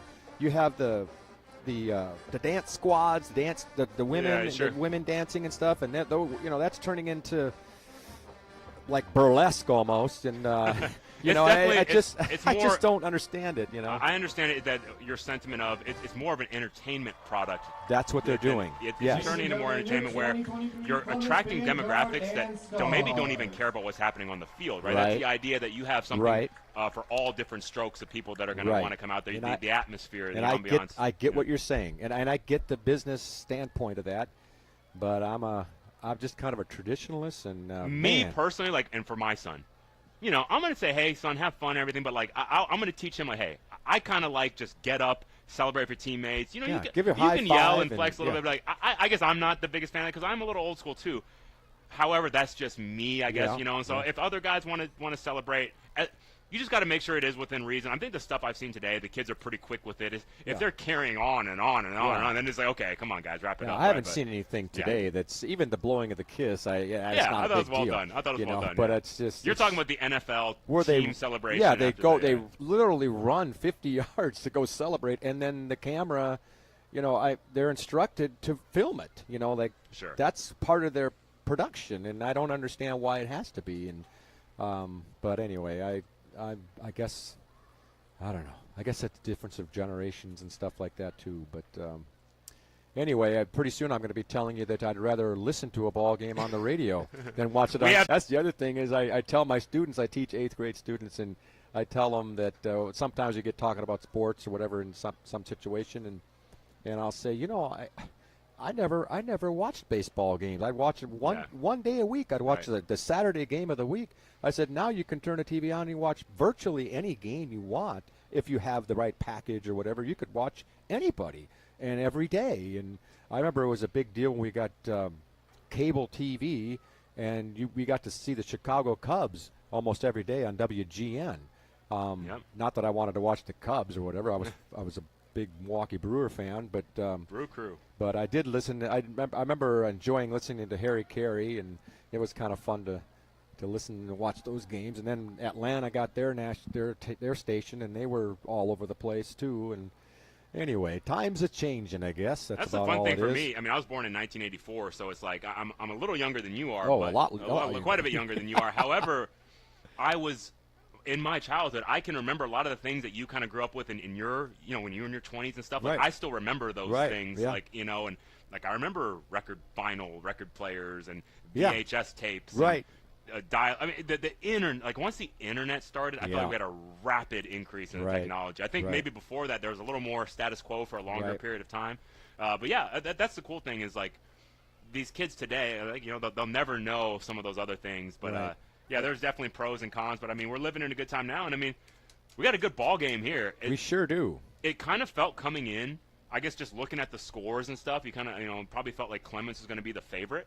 And Dulles came out, and they answered Clements' opening score. Clements decided to go for 2. We've talked quite a bit about that, the strategy there. The analysis there, They didn't get it. Dulles, old school Bill Gary, just kicks the extra point, and he takes a 1-point lead. Clements scores again, but they miss another 2-point conversion. So kind of got, you don't see a 12-7 all the time. We got a 12-7 ball game here. Yeah, see, bottom of the ninth. Yeah, and here we talk about the 2-point conversions and stuff.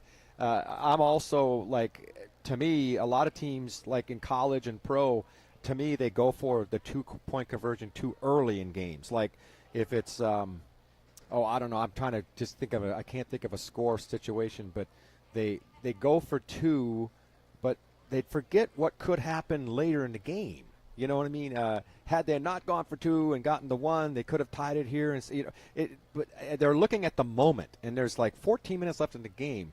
Well, a lot can happen in 14 minutes, you know, in a football game, and so I'm a little traditional along those lines. But I'm with you on that one, man. I totally think I'm a kick the extra point guy, but just depending on certain situations, yeah. I mean, I'm not adverse to going for 2, but I kind of like it though. Again, I wouldn't subscribe to it, but I kind of like that teams are pushing those boundaries and exploring what it looks like to go for 2 all the time, like you mentioned with Fulcher. Like, I kind of like it because I do get bored, honestly, sometimes where it's just kick the extra point. Like, I kind of like that they're, you know. Definitely. That's one thing I enjoyed about I was an XFL season ticket holder for the Houston Roughnecks. Oh, my goodness. You're the only one I know. Yep. But, hey, I'm a real sicko. I'm a football That's sicko. Okay. I mean, That's okay. I needed it all year round injected into my veins. But in all seriousness, the way that the XFL was set up, there was no extra points. Yeah, they had. You could go for 1, 2, or 3, depending on how far. I'm not such a. That's not a bad thing. I don't think. And then was that the league that had that different kind of kickoff too? The kickoff was different as well. They had they all lined. How did it go? They basically the kickoff team. They put them. They put the kickoff coverage team in the front line closer together. Yeah, like. And then the kickoff team couldn't start running until the returner had fielded the ball. Oh wow. So the idea being to say for player safety, you don't let them build up that incredible amount of speed running down the field. So yeah, it's very interesting. I do think there are some things that could help, and that being one of them. Maybe here's one thing I can't stand.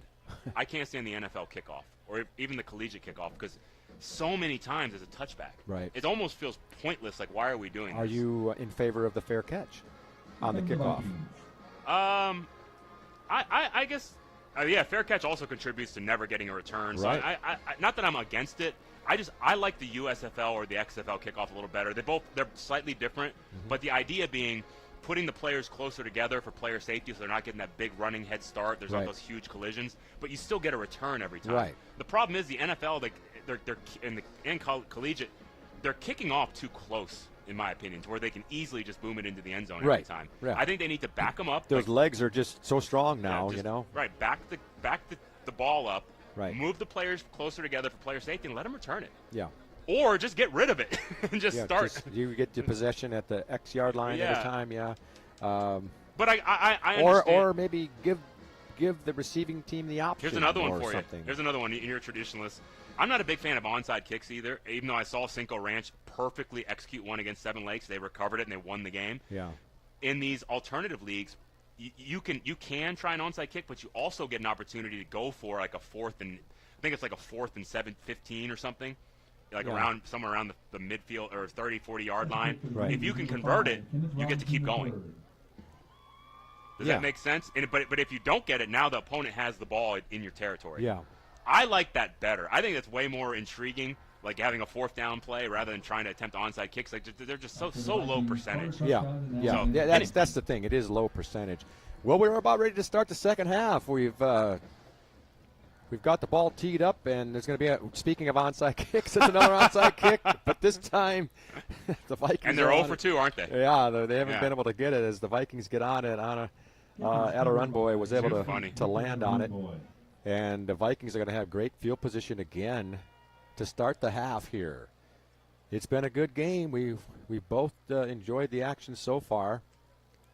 Vikings wearing the white jerseys, the dark blue numbers, and the blue pants. Red helmets with the Viking emblem. Clements with the dark blue pants, light blue jerseys, dark helmets with the C, like the Cincinnati Reds. And the white numerals. Who's going to get the victory here in the last game of the season? Vikings get the ball first. It's R.J. Evans, the freshman quarterback. He's all alone with quads to the left. Quick pass, fake to the right. Now he's being rushed. Eludes one man, throws it off to the right side. There's nobody there. Is that grounding? He threw it past the line of scrimmage. He was outside the pocket. I guess not. That is not, Yep. Good job by the officials there. But, yeah, you're right. But that's one where you definitely want to talk about it and think about it. Yeah, he did a good job. And you talked about him being a freshman. That was a real heady move on his part to get rid of the ball and avoid the long sack. He's getting pressured quite heavily. Yep. I mean, I don't feel like he's getting a very clean pocket back there. Clements doing a good job getting back quickly.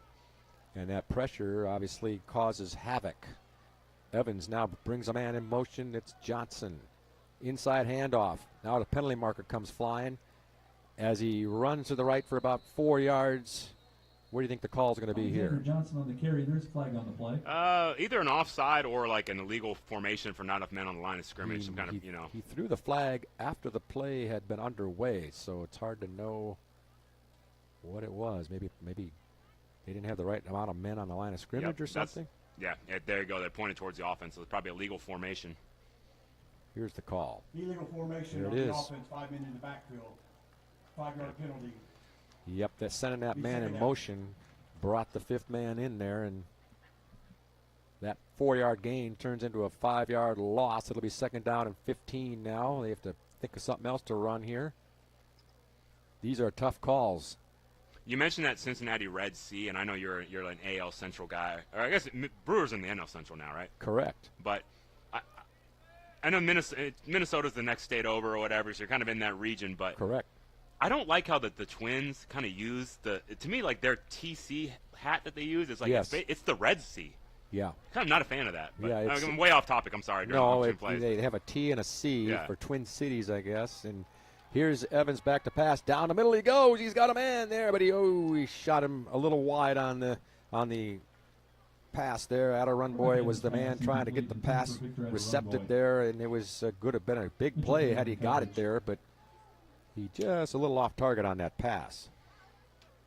I'm a big fan. And last thing I'll close on this. Sorry, don't want to get us off topic, but I like the old Minnesota, like the M with the underline underneath it. You know, that I like that hat, like the Kirby Puckett era. Yeah. But anyway. Kirby Puckett.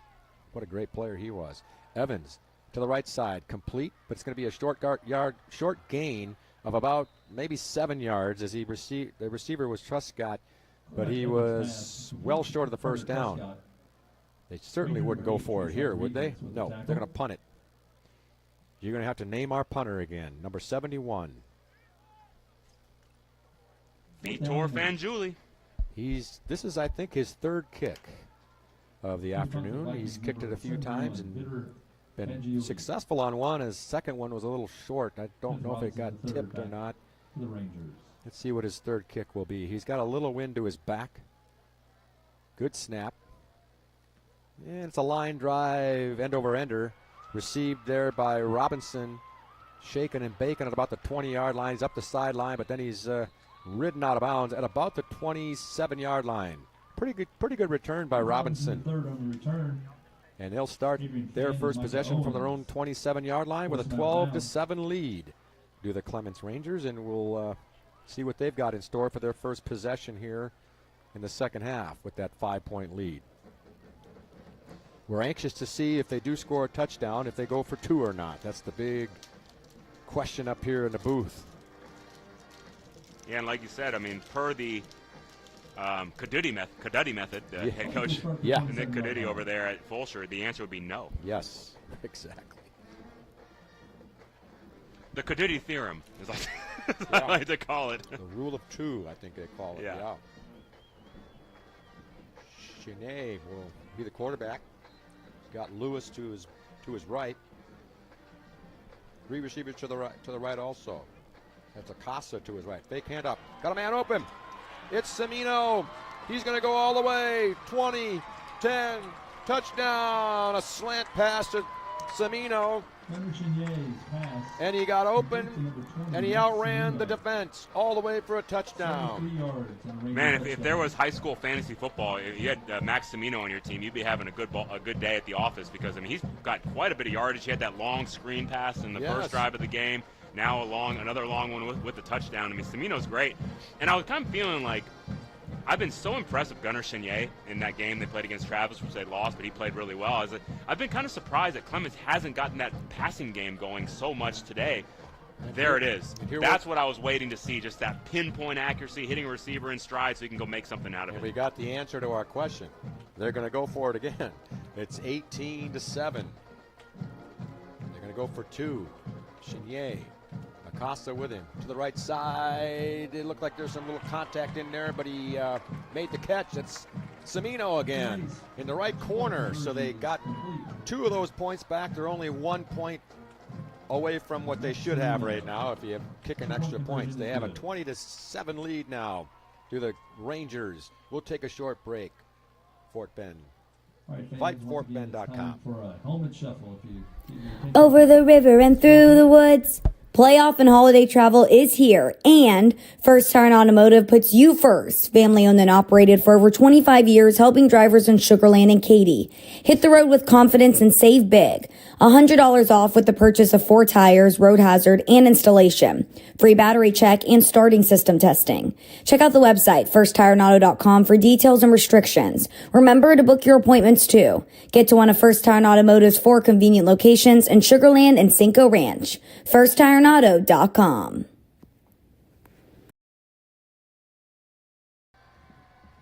Back here at Mercer Stadium. Second kick for the Rangers. Rangers are going to kick off after their touchdown and 2-point conversion. They lead 20-7. The last couple times they've had onside kicks where they've crisscrossed the kickers and then the third guy kicks it. This time Robinson's going to kick another onside kick. It is going to be bouncing around. Nobody's got it yet. I think the Rangers got it. They do.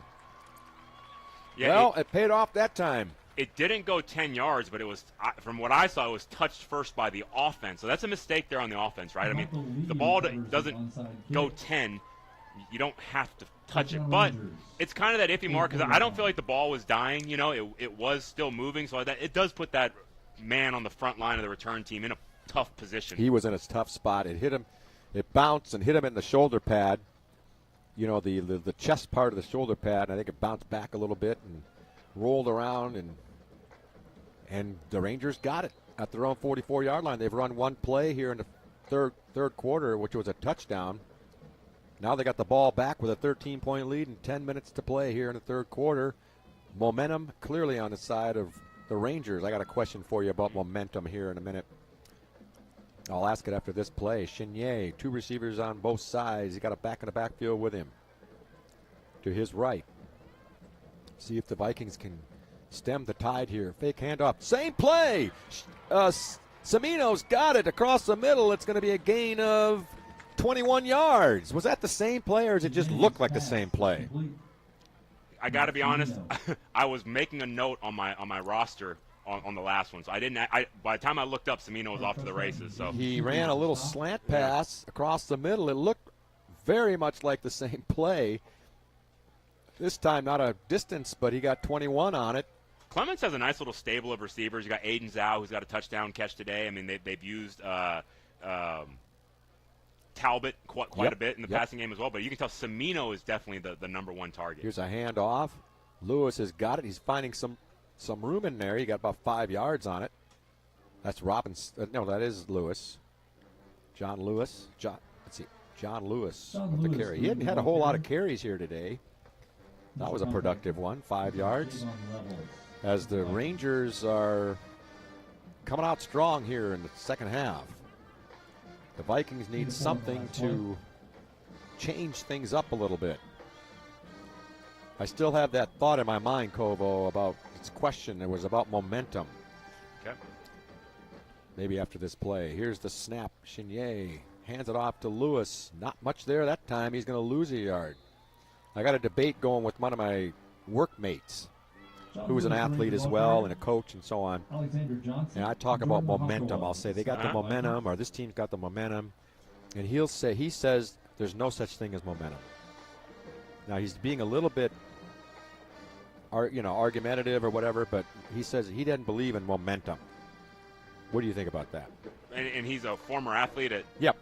in football. He played college baseball, like Division III or something, and he's a sports guy. I'm going to disagree with him, but I'm also going to acknowledge some of what he's saying and kind of take a middle position after next time we get a break. Lewis has been moved to the right from the left.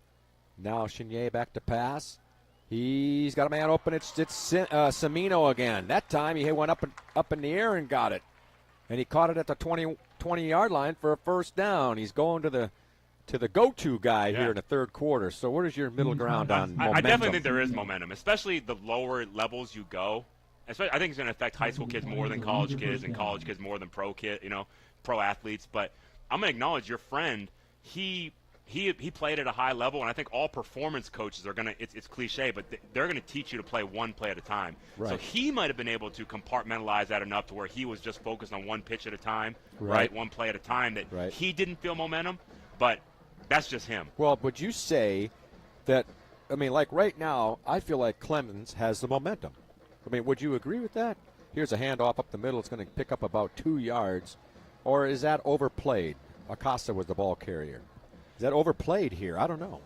I would say Clements got a little bit of momentum, but I don't think it's. I think the momentum they have, it's kind of subsiding a little bit with like a play like that. I think there's kind of small windows, like right after a big turnover, right, or a big penalty, Right. where you see guys kind of hanging their heads or hands on their hips and stuff like that. But I don't know. Right now, it's kind of ebbing and flowing. It's definitely more favorable to Clements, but I wouldn't say they have huge momentum right now. Right now you can tell that the Vikings don't have it. Correct. I would agree. They're back on their heels right now, and so if you don't have momentum, I would say the Vikings have that feeling. But one play could change it. Here's Chenier back to pass, being rushed. Guess who? Looked like he might have got a face mask. His helmet came down, and that way a face mask might have happened, and I think it was. Yeah, Jordan Owakawa. Yep. Oh, boy, I hate to see that on a great defensive Correct. play. And as a former defensive coordinator, I never got mad at my guys for face masks. You get mad at them for procedure penalties like false start, offsides, obviously personal foul, like unsportsmanlike conduct, always unacceptable. But the face mask, they just happen sometimes. I remember my playing days, I got a face mask one time, and it just happens. How do you avoid it? You just can't hardly avoid it. Again, to me, that is the one you can't. I'll never come down on a kid for a face mask. That's a tough play because it would have been about an 8-yard loss, and it turns into a first and goal. And I don't want to say never. Obviously, if they're intentionally trying to do something like that, yeah. But I'm saying, like, most times it's unintentional. Yeah, that certainly was unintentional there. I would say the majority of the time. But anyway, the Rangers have it first and goal now, and Semino comes in motion. Chenier lofts it to the left. It's incomplete as Acosta tried to make the catch. A little bit of a, what do you call that? A swing pass. Swing pass, and I was thinking of a, what do you call that up the field? A wheel? Yeah, it's kind of a little like a mini wheel route there. But, yeah, it was definitely a swing pass. But it was covered, and I kind of think that maybe Chenier kind of made his decision a little too early, and just decided that was well covered. It was well covered and knocked away by the defender. Second and goal now from the 9, 6:10 to play here, third quarter. Rangers try to add to their already 20-7 lead. Chenier has Lewis to his right. Semino comes in motion. Corner pass. He overthrew his man that time. Either he overshot him or Semino didn't go deep enough to the right far pylon. But I think part of it, too, I think it's a really good play by Chenier, actually, because I think what he was doing is just putting it in a place where only his receiver could get it because the coverage is pretty good. I think it's one of those things where you see there's not a lot of separation, so you don't want to force it and throw an interception. And so I think it's one of those where he's like, hey, I'm going to put it where it's probably going to be incomplete, but maybe Semino can work back to it. So I think there's actually a pretty good decision there by Chenier. Yeah, it avoids that possible pick six type thing. Yeah, so you're right about that. He put it in a spot where it's going to be incomplete or my guy's going to get it. Here he is, third and goal. Now Lewis is going to get the handoff, fighting his way up the middle, still moving his feet. Still on his feet, and he's not going to get much more. Now the penalty marker goes down, and is it going to be another face mask? That's going to bail him out again. Unbelievable. Bad luck for the Vikings. Good luck for the Rangers, as he was definitely short of even the 8-yard line, but it's going to be a personal foul. The face mask, number 9 of the defense. Penalties enforced after distance to the goal. Automatic first down. Yeah, and you know, we've talked about the freshman for Dulles, R.J. Evans, who's played a great game today. We've talked about sometimes, you know, make a couple freshman mistakes, you know. That last play we were describing, that's Gunnar Chenier as a senior, a 3-year starter, just knowing when the right time to just kind of not take a risk, live to fight another day. Here's Marquez. Price Marquez going to run it again. Up the middle. He's going to fight his way all the way to the goal line. Touchdown. Oh, and there's a little extracurricular hit at the end. That's going to be some penalties against the Vikings, I think. This is the kind of penalty you would not accept, I think. It's getting chippy down there. Yeah, because they were a little late hitting down there as Marquez went into the end zone for a touchdown, and one of the Vikings, after the play was over, just gave him a shove to the turf, and I think it's going to be unsportsmanlike against the Vikings. I think the wheels are coming off here on the Vikings right now. Tough start to the third quarter. So they're going to have a touchdown. Will they go for 2 again? Maybe it's a go for 2 day today. They're just going to keep on going for 2. If they get this one, they are back to where they should be, 28. But the officials are down there talking about that penalty. I guess it will be marked off on the kickoff. Yeah, and they're going to talk for a second. Just to go back to your friend's point, you know, baseball might even be a little bit different, too, in that it is a unique sport where it's one separate play over and over and over again. Whereas these other sports, you know, you can go tempo in a football game and kind of quickly go back to, you know, obviously football is also one play at a time. But personal foul, necessary roughness, number 90 of the defense. That 15-yard penalty will be enforced on the kickoff. The result of the play. Touchdown, penalty on the kickoff there. So, but, you know, again, it kind of allows you to maybe reset a little more in a baseball game. But I like his point, though. It's an interesting point. I don't fully agree with it, but I like it. And the other thing is he was a catcher. So that's a whole very different cerebral position. Right, absolutely. right. So here they are going for 2. Each touchdown today, the Clements Rangers have been going for 2. They were 0 for 2. They got the last 2-point conversion. Now they're going to go for this one. Marquez has got it. Fake handoff into the end zone. He makes the pass for the 2-point play.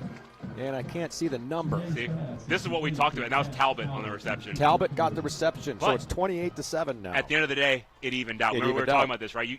At the end of the day, you just have to go 50%. And that's what they're doing. Done. Yes. Yeah. So, well, they score again. 28-7. Clements on top of Dulles. We'll be right back. Yeah, so now over the river and through the woods. Playoff and holiday travel is here, and First Tire Automotive puts you first. Family owned and operated for over 25 years, helping drivers in Sugar Land and Katy. Hit the road with confidence and save big. $100 off with the purchase of 4 tires, road hazard, and installation. Free battery check and starting system testing. Check out the website, firsttireauto.com, for details and restrictions. Remember to book your appointments too. Get to one of First Tire Automotive's 4 convenient locations in Sugar Land and Cinco Ranch. FirstTireAuto.com. 30% of your 2-point conversions, then you better not use this strategy. Unless you're also converting 30% of your extra points. Yeah. I want to talk about an onside.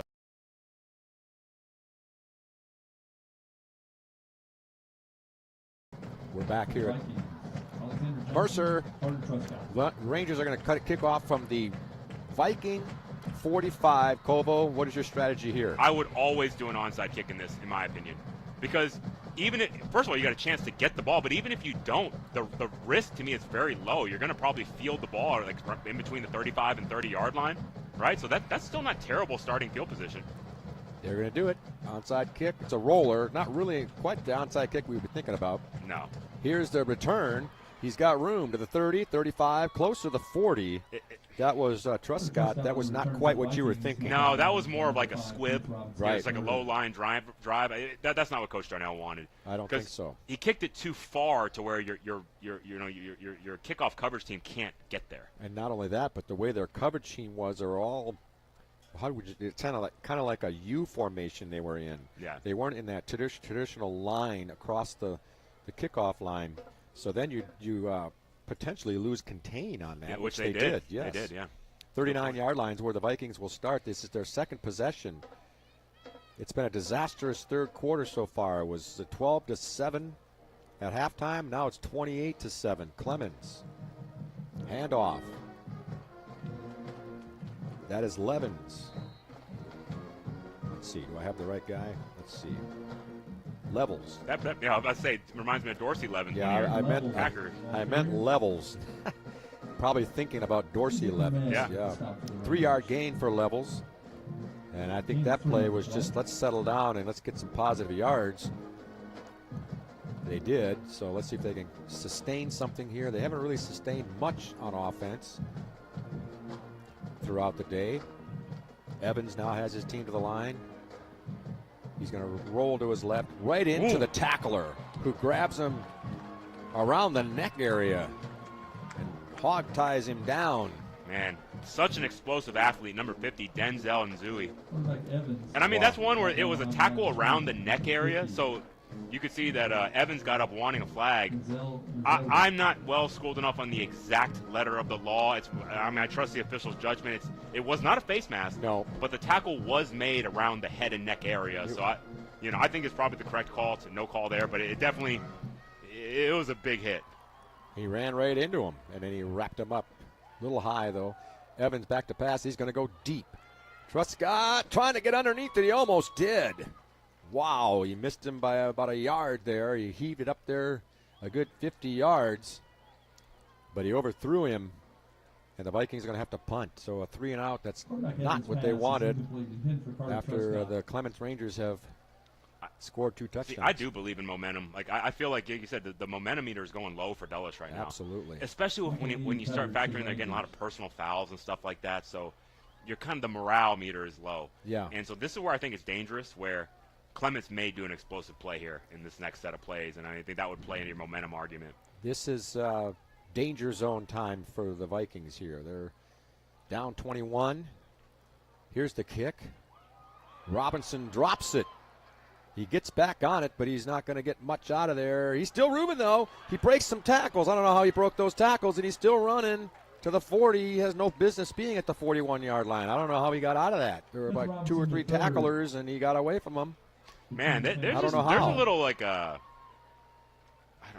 don't know what the word I'm looking for. There's some pleasantries being exchanged down there almost after every play. I mean, this is a pretty chippy little rivalry, and it's kind of I guess I didn't expect that because I know Bobby Darnell and Bill Gary, the head coaches, are good friends, but I guess the players, the Clements and Dulles attendance zones do kind of butt up to each other a little bit, from the same kind of part of town here in Sugar Land. So maybe there's some of that, but I guess I'm a little intrigued here at how chippy it's become. It sure has. It kind of started at the end of the first half, some of that pushing and shoving and so on.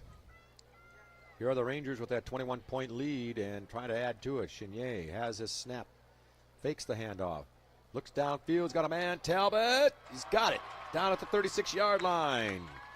And Cash Talbot, nice pass, good catch. And this is what Gunnar Chenier gives you, Patrick, not a lot of other teams in the district have this kind of weapon. That's not an easy throw. He makes the difficult throws look routine. He's got a big, strong, he's a big target, he's a big body, and he's got great mechanics, and mechanically sound, just lets it fly, wings it out there, and I mean, again, just making the difficult look routine. And that one took it all the way to the 36-yard line. 3:20 to play here in the third quarter, and the Rangers are stamping it home here. Lewis has the handoff, goes left, cuts back to the right, still moving. 30-yard line. He's going to pick up at least 6 on that play on a nice run. He went off tackle, and he bounced it back to the right. Found some room, and it's a 6-yard gain for the Rangers. Sitting at the 30-yard line of the Vikings, we've got, you talked about it earlier, the hands-on hips kind of body language. That's kind of what they got going right now. It's tough, too. Their offense has kind of been getting a lot of 3-and-outs and things of that nature, so they've been on the field quite a bit. Defense has been out of the field most of the third quarter. You're right. And it's November, but everybody's in shorts and T-shirts. It's still hot. It's a warm day, for November. It's gotten to maybe to 80 degrees. Here's the quick pass to the right. Talbot's got it. He spins back into the middle of the field where he's going to pick up the first down inside the 20, all the way down to about the 19-yard line. And Chenier has, I feel like he's really warmed up into this game. I think he started off a little shaky. Totally agree. And he just, he's on target here. especially in the third quarter. I'm not sure. Well, he has a couple of incompletions, but it's one of those things, many. you know how like in a rivalry game, I think Clements is the favorite, and obviously they've kind of extended their lead now. But I think early on, you know, Dulles rose to the challenge. I felt like Dulles had more energy in the first half, more energy than the Rangers. Rangers, it's the opposite this half. Lewis starts left, comes back to the right, spinning now, 15. All the way to the 10-yard line, close to another first down. That was a fine run by Lewis. Nice block out there by the big tackle Carson Talley. 6'2", 315 pounds. He got out there pulling out there and threw a nice block. But yeah, you know, and I think maybe subconsciously, I know your friend may disagree about some of this mental stuff, but you know, when you're the favorite and you know a team that's you're not going to completely overwhelm Dulles. I mean, you're fairly evenly matched, even though Clements, you know, is the favorite coming in. Maybe you kind of do it in the back of your mind, expect them to, it's going to come easy for you. You know what I mean? Yeah, but Dulles wasn't going to roll over for him, right. And you know, I'm really impressed with Dulles' effort. Price Marquise is back in the ball game at quarterback. Ooh. A little handoff to Lewis that didn't look too sharp, but right. Lewis got it. And he got it all the way down inside the 5 to the 2. I'm not sure. It almost looked like he caught it in the air, that handoff. Marquez he could have his third touchdown run here if they call his number again. Yeah, I bet Chenier's probably, hey, man, I lead us down there all the way, and I always get pulled out. Perhaps this was discussed, though, during the week, so he could be ready for whatever this is. And Marquise is waiting for the signals now. The ball's at the 2. And the Rangers have already put on 16 points in the third quarter. They're about to put on more here. Under 30 seconds to play here in the quarter. Marquise has the snap.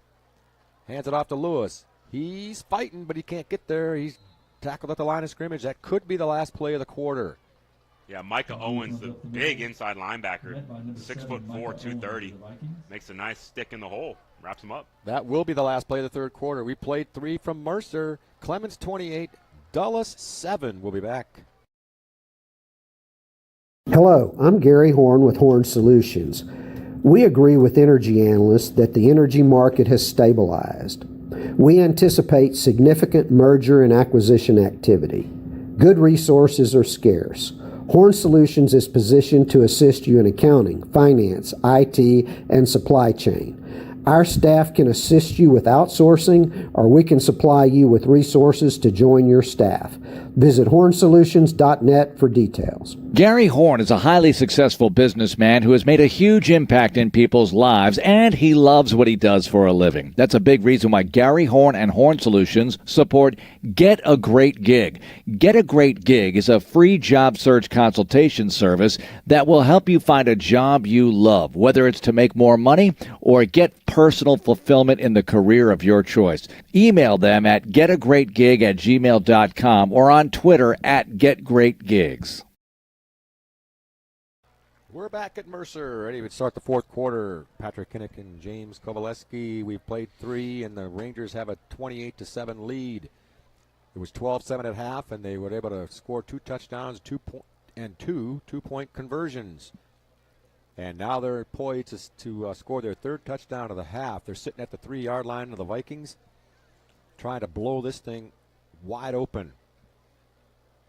And Marquise, who has been the quarterback, kind of in these goal-to-goal situations, he's back in there. He scored 2 touchdowns running. He might get a 3rd here. He's got a couple receivers to the right and a couple to the left. Lewis was with him in the backfield. Direct snap to Lewis, and he's going to run it in for the touchdown. This time, well, let's see. I thought he got in, Kovo, but I guess they got him a little short there. Boy, it looked like he was in. Another nice block from Carson Talley there. He's got a lot of movement on that one.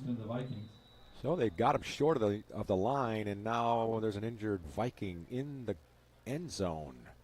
And the training staff is out there taking a peek at him, and we're going to take a short break. It's 28-7 Rangers. Settle down, class. Colin, you're up. My fellow students, for today's show and tell, I present to you my phone. It's made with glass and an array of precious metals I can't pronounce. It's powered by Xfinity Mobile, so it's fast.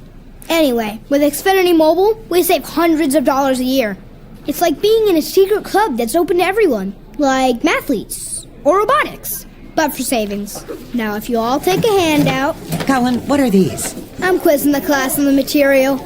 Now through December 21st, new customers can get a free line of unlimited mobile plus free text and calling to Mexico and Canada when you get 400 megabit Xfinity internet. It's all included for just $55 a month for 2 years with no annual contract and Wi-Fi equipment included. Call, click, or visit a store to switch today. Requires paperless bill and auto pay with stored bank account. Restrictions apply. Taxes and fees extra. After promo, regular rates apply to internet service and Wi-Fi equipment. Xfinity Mobile requires Xfinity internet. Actual speeds vary and not guaranteed.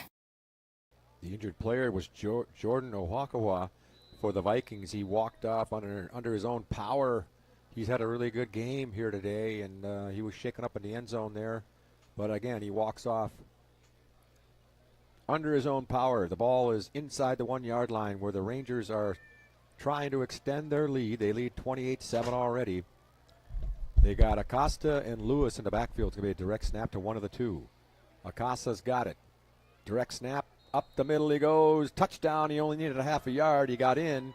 And it's 34-7 Rangers. Is it going to be all two today, Kovo, or are they going to go for two again? No, they're sending out the deep snapper there, number 90, Jack Johnson. So that tells me it's going to be a kick. They're going to let the kicker have a chance today. How about that? And the kicker is going to be Marquez. No, I'm sorry. He's going to be the holder.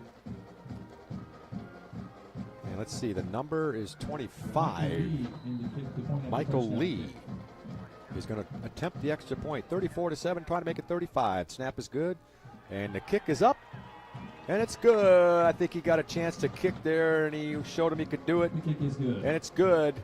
Rangers lead now 35-7. We'll take a short break. Archer Volkswagen showroom is open, and our team's excited to help you. Visit our sales department Monday through Saturday from 9 a.m. to 9 p.m. Or bring your car in for service from 7 a.m. to 7 p.m. Monday through Friday, and Saturdays from 9 a.m. to 2 p.m. We're closed on Sundays to rest and recharge with our families, so we can serve you well through the week. We hope to see you soon.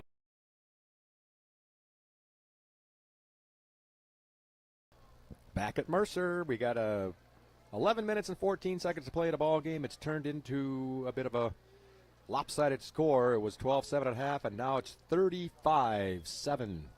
Rangers have expanded that lead, turning it into a one-sided game. It was very competitive in the first half. This second half has not been so competitive. Vikings have had it handed to them so far in the half. Robinson the third is going to be the kicker. This time they're in a traditional alignment, lined up in a line beside him. Here's the kick. It's a deeper kick. They were looking for an onside kick, fielded by Truscott. He's running out of there to the 30, 35, and he's knocked out of bounds, sitting around about the 40-yard line. Their own 40, and now whistles blow, and I don't see any laundry on the field. No penalties on that play. Vikings will get their next possession starting at their own 40. They have had very, very, very little success here in the second half on offense. In fact, I think they might have negative yards in the second half with those losses on sacks and so on. Yeah, you got to credit Jason Haddock, the defensive coordinator, and that Clements defense. You're right. They've really buckled down here in the second half. Let's see what they can come up with here. Down by 28. They have, we've been talking about momentum here a little bit. They certainly don't have that right now, do the Vikings. A couple of receivers on both sides, man in motion coming across. Evans downfield to the left. He's got a man, but he threw it more in. He threw it more outside, and the receiver went more to the inside. That was Alexander Johnson, who comes off limping. So it's an incomplete pass. It's second down and 10 for the Dulles Vikings. Second down. We've slowed down to a bit of a, well, I don't know what to say. I don't want to say a snail's pace, but it's been, the action has sort of slowed a little bit with the lead as it is. Yeah, and when it was 12-7 for so long, I mean, it was kind of exciting, right? I mean, yeah. You feel this one-score game, but it's just kind of like it's going to be anybody's ball game, back and forth. But right now, it's been all Clements, to their credit. Handoff levels. Left side finds some room. He's got 45. He's trying to get to that 50-yard line, but he's going to be tackled right around the 46.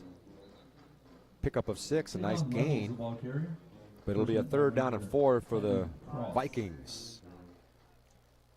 So right now, the way it stands, the Rangers were going to finish this season on a high note, unless something unbelievably bizarre happens here at the end of this game.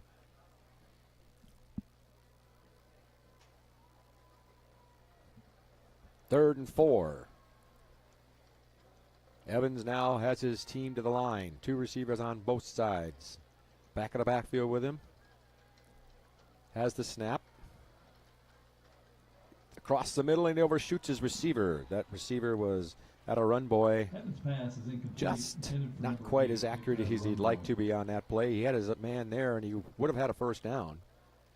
4th down and 4, and looks like they're going to go for it. I don't fault him here at this point. You know, it again is just reps for your young quarterback and just showing the guys that you are going to keep swinging all the way down, you know, to the bitter end. But it's definitely bigger comebacks have happened, but just with the state of the offense this half, I think it's going to be very difficult to scratch together 28 points. And the Vikings are going to talk about it to the point where they're calling timeout. 35-7. We'll be right back. Rangers on top. Over the river and through the woods. Playoff and holiday travel is here, and First Tire Automotive puts you first. Family owned and operated for over 25 years, helping drivers in Sugar Land and Katy. Hit the road with confidence and save big. $100 off with the purchase of 4 tires, road hazard, and installation. Free battery check and starting system testing. Check out the website, firsttireauto.com, for details and restrictions. Remember to book your appointments too. Get to one of First Tire Automotive's 4 convenient locations in Sugar Land and Cinco Ranch. firsttireauto.com. Archer Volkswagen showroom is open, and our team's excited to help you. Visit our sales department Monday through Saturday from 9 a.m. to 9 p.m. Or bring your car in for service from 7 a.m. to 7 p.m. Monday through Friday, and Saturdays from 9 a.m. to 2 p.m. We're closed on Sundays to rest and recharge with our families, so we can serve you well through the week. We hope to see you soon. 4th down play, snap to the Evans, and he's going to be sacked for about a 11-yard loss all the way back to the 38-yard line. They're getting forward progress to the 38, but still a hefty loss on 4th down. He had no chance at all, Kovo. He just got the snap, and he looked up, and there were the defenders. Denzel and Zui, again, I was talking to Coach Darnell and Coach Ruthorp before the game. They said he's actually the most explosive athlete on the entire team. The outside linebacker. He's been injured for a large part of the season, so they're very happy to have him back. He's made several tackles for loss. It's almost like him and Evans are kind of joined at the hip. I mean, I feel like every time I look up and there's a tackle in the backfield, it's Nzui getting up off the pile. So great job there by the senior outside linebacker. So what do you do here if you're the Rangers? Are you going to run the ball, or are you going to? At this point, I make sure that all of my seniors have gotten into the game, you know, and or some players that maybe haven't gotten very many reps, I let them run, you know, and I would be mostly on the ground. Here's Marquez is in the quarterback position. He's got a man in motion, inside handoff. It's going to be a gain of maybe 2 yards as the man in motion. I want to make sure I have the right guy. It looks like number 17. It is. Yeah. That's Shadid. Yeah, Dimitri Shadid. I mean, that's we haven't called that name very often, but that's what I love about Bobby Darnell. He does exactly what I just said, right? I mean, there's still plenty of time, and he's getting guys. These are memories, you know, that, you know, Shadid's a senior, you know, like to get to carry the ball in a jet sweep in your last high school game. I mean, I love that Bobby is, you know, make sure that those guys get those opportunities. This is what he wanted, I'm sure, going into the game. He wanted the opportunity to be able to do that. 2nd down and about 9. Marquez is going to make the pass to the left. It's caught over there, and that's another one of those guys you're talking about, Clayton. David Clayton, and there's a huge cheer from the sidelines. That was a catch that he hadn't caught too many this year, I don't think. Yeah. And he's getting look at that down there. They're just cheering him on. Probably one of the team favorites or something there. And a hard-working senior. You know? Absolutely. And those guys that aren't always making all the big plays on Friday nights, what people don't see is those are the guys that are so important at practice, in the off season, in the weight room. You know, and it's like those are culture guys that help you get turnarounds like Clements has had. Because Yeah, this year was a little bit of a down year, but don't forget Clements had been in the very bottom for many years. They were trying to go for the third straight playoff appearance this year, just couldn't quite do it. But I mean, it's kids like that that turn this program around. Marquis back to pass, screen pass. He's trying to hit another one of those players. I believe it was, how do you say that? Regmi? Yeah, Ashtar Regmi. And I mean, again, so sometimes, a coach will let players that haven't played often, they get in there and they play it, line up a receiver and go block. That's not Bobby Darnell. He's calling plays directly designed Give for him a these guys chance, to right? That's make good. a play. I love it. It's fourth down and about 4 now. They're going to go for it from the 32-yard line. Marquez takes the snap, going to hand it off, trying to get to that first Ball's out. Ball's fumbled, recovered by the Vikings. It really didn't matter. He was short of the first down anyway. Truscott got the recovery at the 30. Ball came out from Robinson, the third. But it was good defense by the Vikings regardless. They were on that play from the start. So they'll take over possession. Now I got another question for you, Kovo. Maybe you know the rule on this. I see a lot of guys with their pants above the knees without knee pads. Is there no rule about knee pads these days? And I think technically, there is a rule. I mean, I remember back when I was coaching, officials would do kind of like equipment checks, and they would stop the game and make you, put the pads in. I think over time, it's become more lax, as the players continue to push the envelope to not want to wear those. Here's Evans with the pass to the right, complete to Truscott. He is tackled after a 3-yard gain. Inbounds, the clock continues to run. So, do you not need knee pads anymore? What is the deal here? I played a while ago. I mean, I would like to wear them, but again, I was a lineman. I mean, a lot of times it is the skill, like receiver type kids that don't like to wear it. I still think you should wear them, but yeah, I mean, the trend has definitely moved towards to not. Well, I guess here's the handoff. Ooh, levels. He kind of bobbled it a little bit. And he able to get it, but in on the tackle was Sanchez, Christian Sanchez, one of the guys in there. But that exchange was not very clean. And I think that probably I can't see from this distance, but I imagine probably the left. The kids are wearing them. Well, what they've done is they brought it to where it's right above the knee. Well, look at number 22. He's definitely got nothing's over the knees. Now, does he have knee pads on above his knee? Yeah, because I remember the kids used to cut them. So it's basically got a very small knee pad, and he's maybe pulled it above his knee. Here's the pass play to the left. Evans lofts it, but it's going to be caught, but intercepted. Down the right sideline, he might go all the way to the 20. 10, and he's knocked out of bounds by Evans, and I'm trying to read the number. It was 8. Number 8. It's Rodriguez with the interception. That interception is Rodriguez. The senior, another senior getting in on the action. That ball was just floated over there, and now there's a penalty marker way down there at the 48-yard line. Could it be an illegal block? Or what was this? I would imagine so. It was the interception, then an illegal block after the interception. I think it's going to be Ranger ball, but there is no chance. Blocking the back on the return to number 10. 10-yard penalty from the spot of the foul will be first down Clements. There was no chance for the Viking receiver on that play. The ball was just not thrown overly accurately, and the only person who was able to get on that was the defender, Rodriguez, who caught the gift and ran up the sideline, but there was an illegal block pretty much where he caught the ball, or pretty close to where he caught the ball, so the ball is being marked all the way back at the 41. Rangers with that big lead, and they'll probably do a little bit more of what they were doing earlier, trying to get the ball to some folks who haven't had it too much. Clements, Clements is not a bad team. I know their record, they got that big loss to Austin, which I think a lot of people didn't see coming. But Clements, don't forget, again, they were going for the third straight playoff appearance. You know what I mean? Right. And so for Dulles, I don't want them to hang their heads too much that this game's getting away from them a little bit. I mean, Clements is a team that had back-to-back playoff appearances, and they kind of still got that going for them, so. They look pretty good here in the second half, that's for sure. They just really needed to win that game against Austin. That was a big gut punch to them, and They still wouldn't have made it because they lost the game to Travis, at the end of the day. They lost to Travis and George Ranch. Those are wins they needed to have, but I know that was but just to be in the mix is a big thing, right. You want to have games that matter. The first down play went for a 5-yard loss. Great defensive play by the Vikings. Marquez now going to pass it on second down. He's rushed and hit as he throws, and he tried to hit his receiver Harris, and the ball fluttered in there because of the heavy pressure that Marquez had on that play. 3rd and 15 now.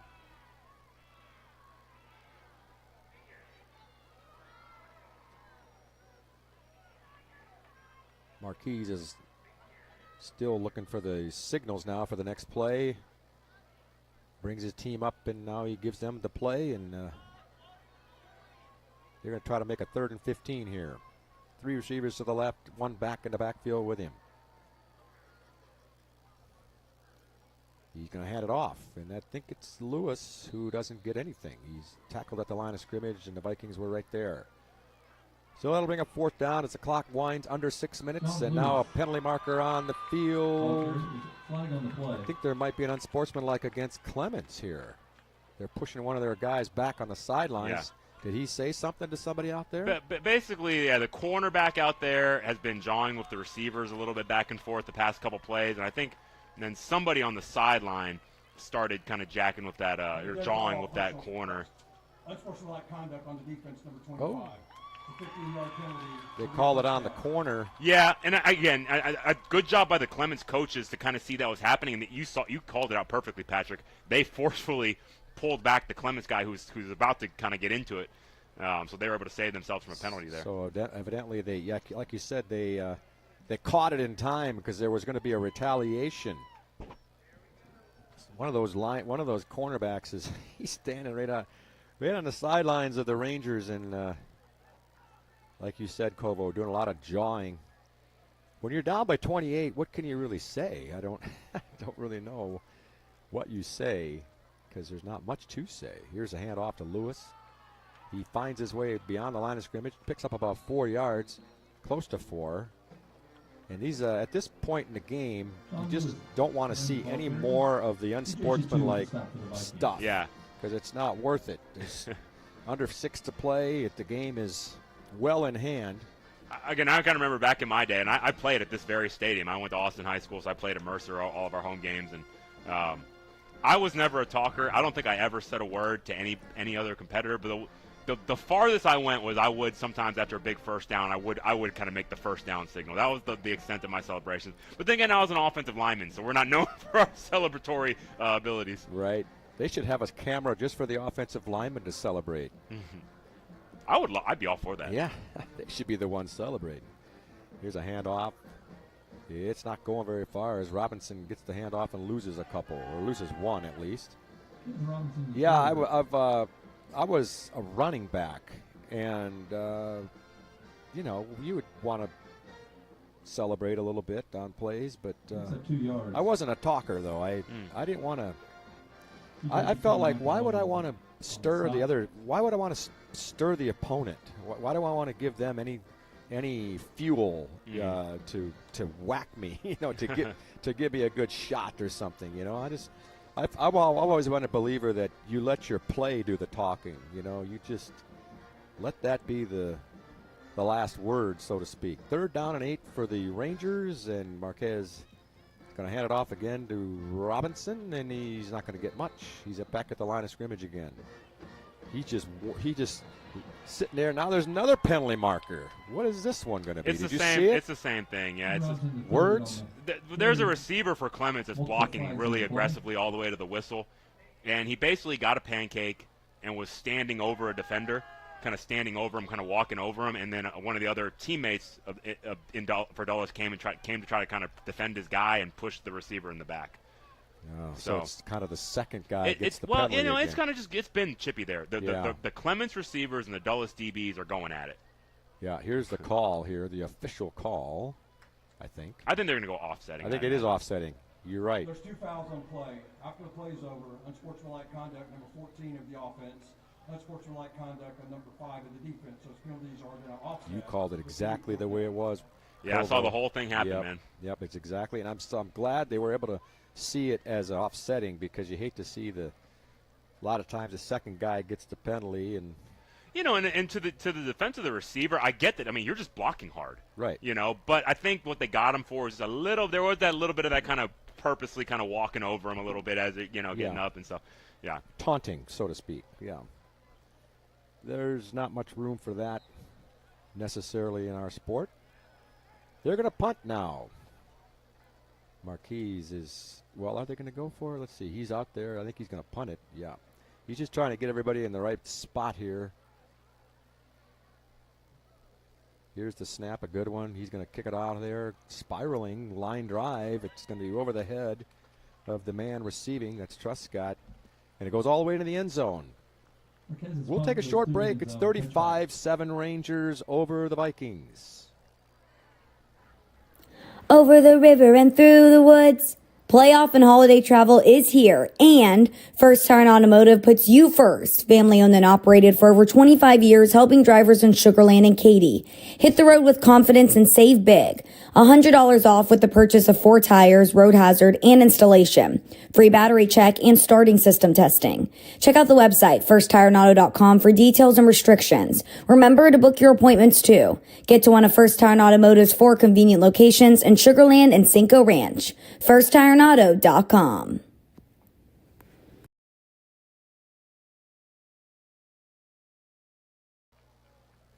Back at Mercer Stadium, 3.5 minutes to play the ball game. Clements Rangers 35, Dulles Vikings 7. Vikings have not scored here in the second half. Handoff up the middle. Levels has it. Working his way to the 25-yard line. And approaches the first down, but he's going to be 1 yard short of the first down. A good hard run on first down. And they're still talking to each other out there. Seems like every play there's somebody chirping. Yeah, this is going to be the time when, Bobby Darnell, Bill Gary, they need to be, in my opinion, they should be talking to their coaches on the headset saying, hey, guys, 3 minutes left in this ball game.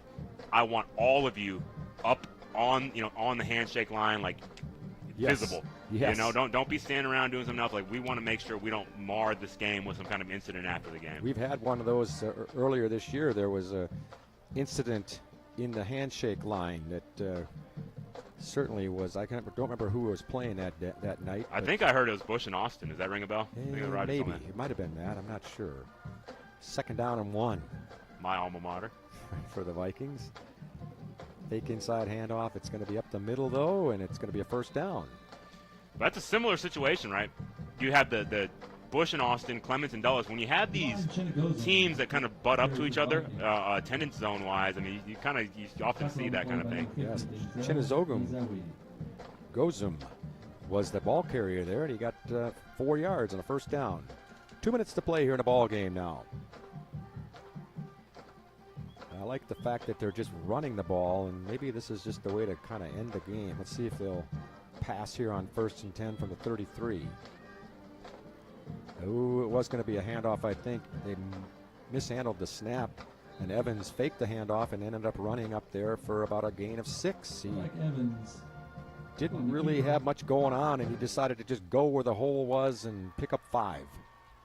2nd down and 5, 1 minute and 35 to play here in a ball game.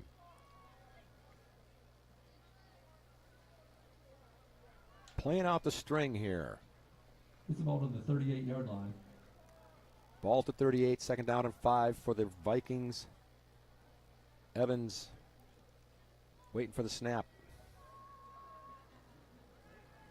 Man in motion again is Fan. Handoff. Not much there that time.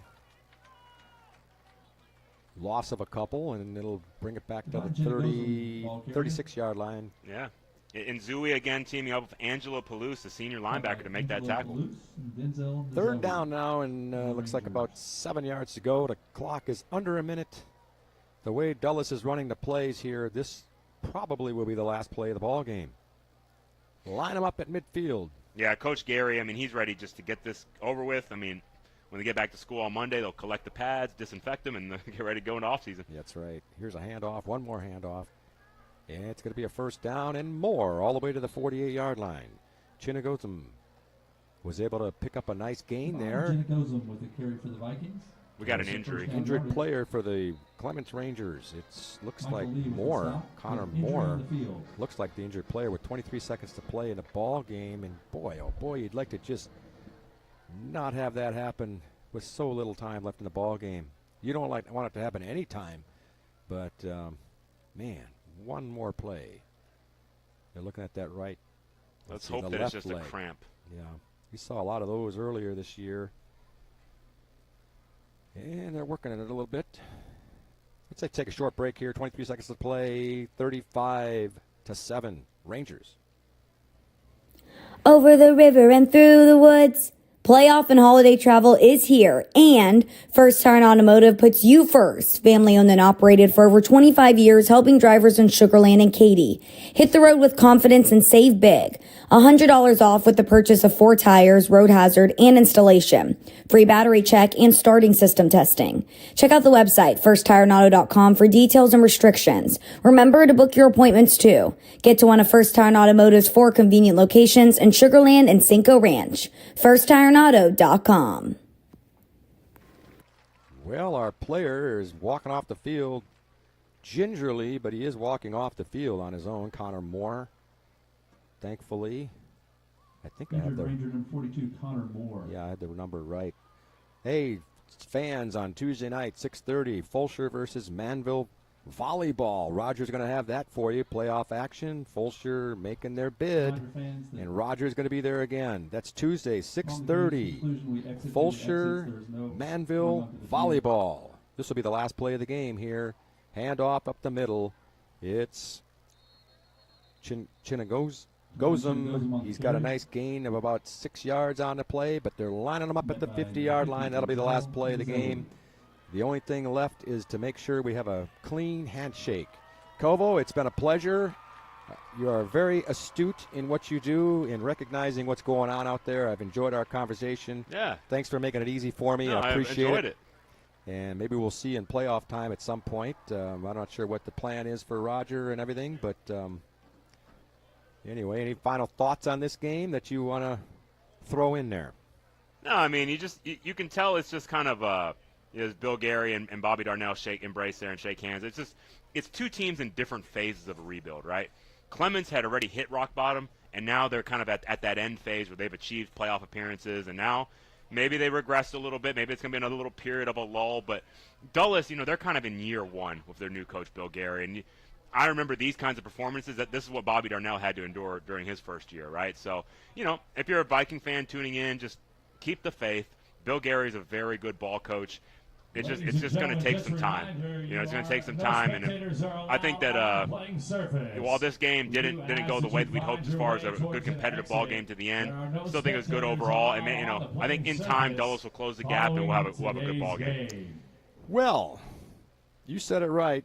They're shaking hands. The final score: Rangers of Clemens Rangers 35, Dulles Vikings 7. Patrick Kinnick, James Kovaleski saying so long from Mercer Stadium. We want to thank. Whoa, this fight. Just so much for that. It was a good handshake. Yeah, it's that same corner. And at the end, there was a couple of guys going at it, and oh boy. He's still going. Boy, oh boy, oh boy. He's coming back for more. Somebody's not corralling that guy. They got to get a coach over there to give him a bear hug.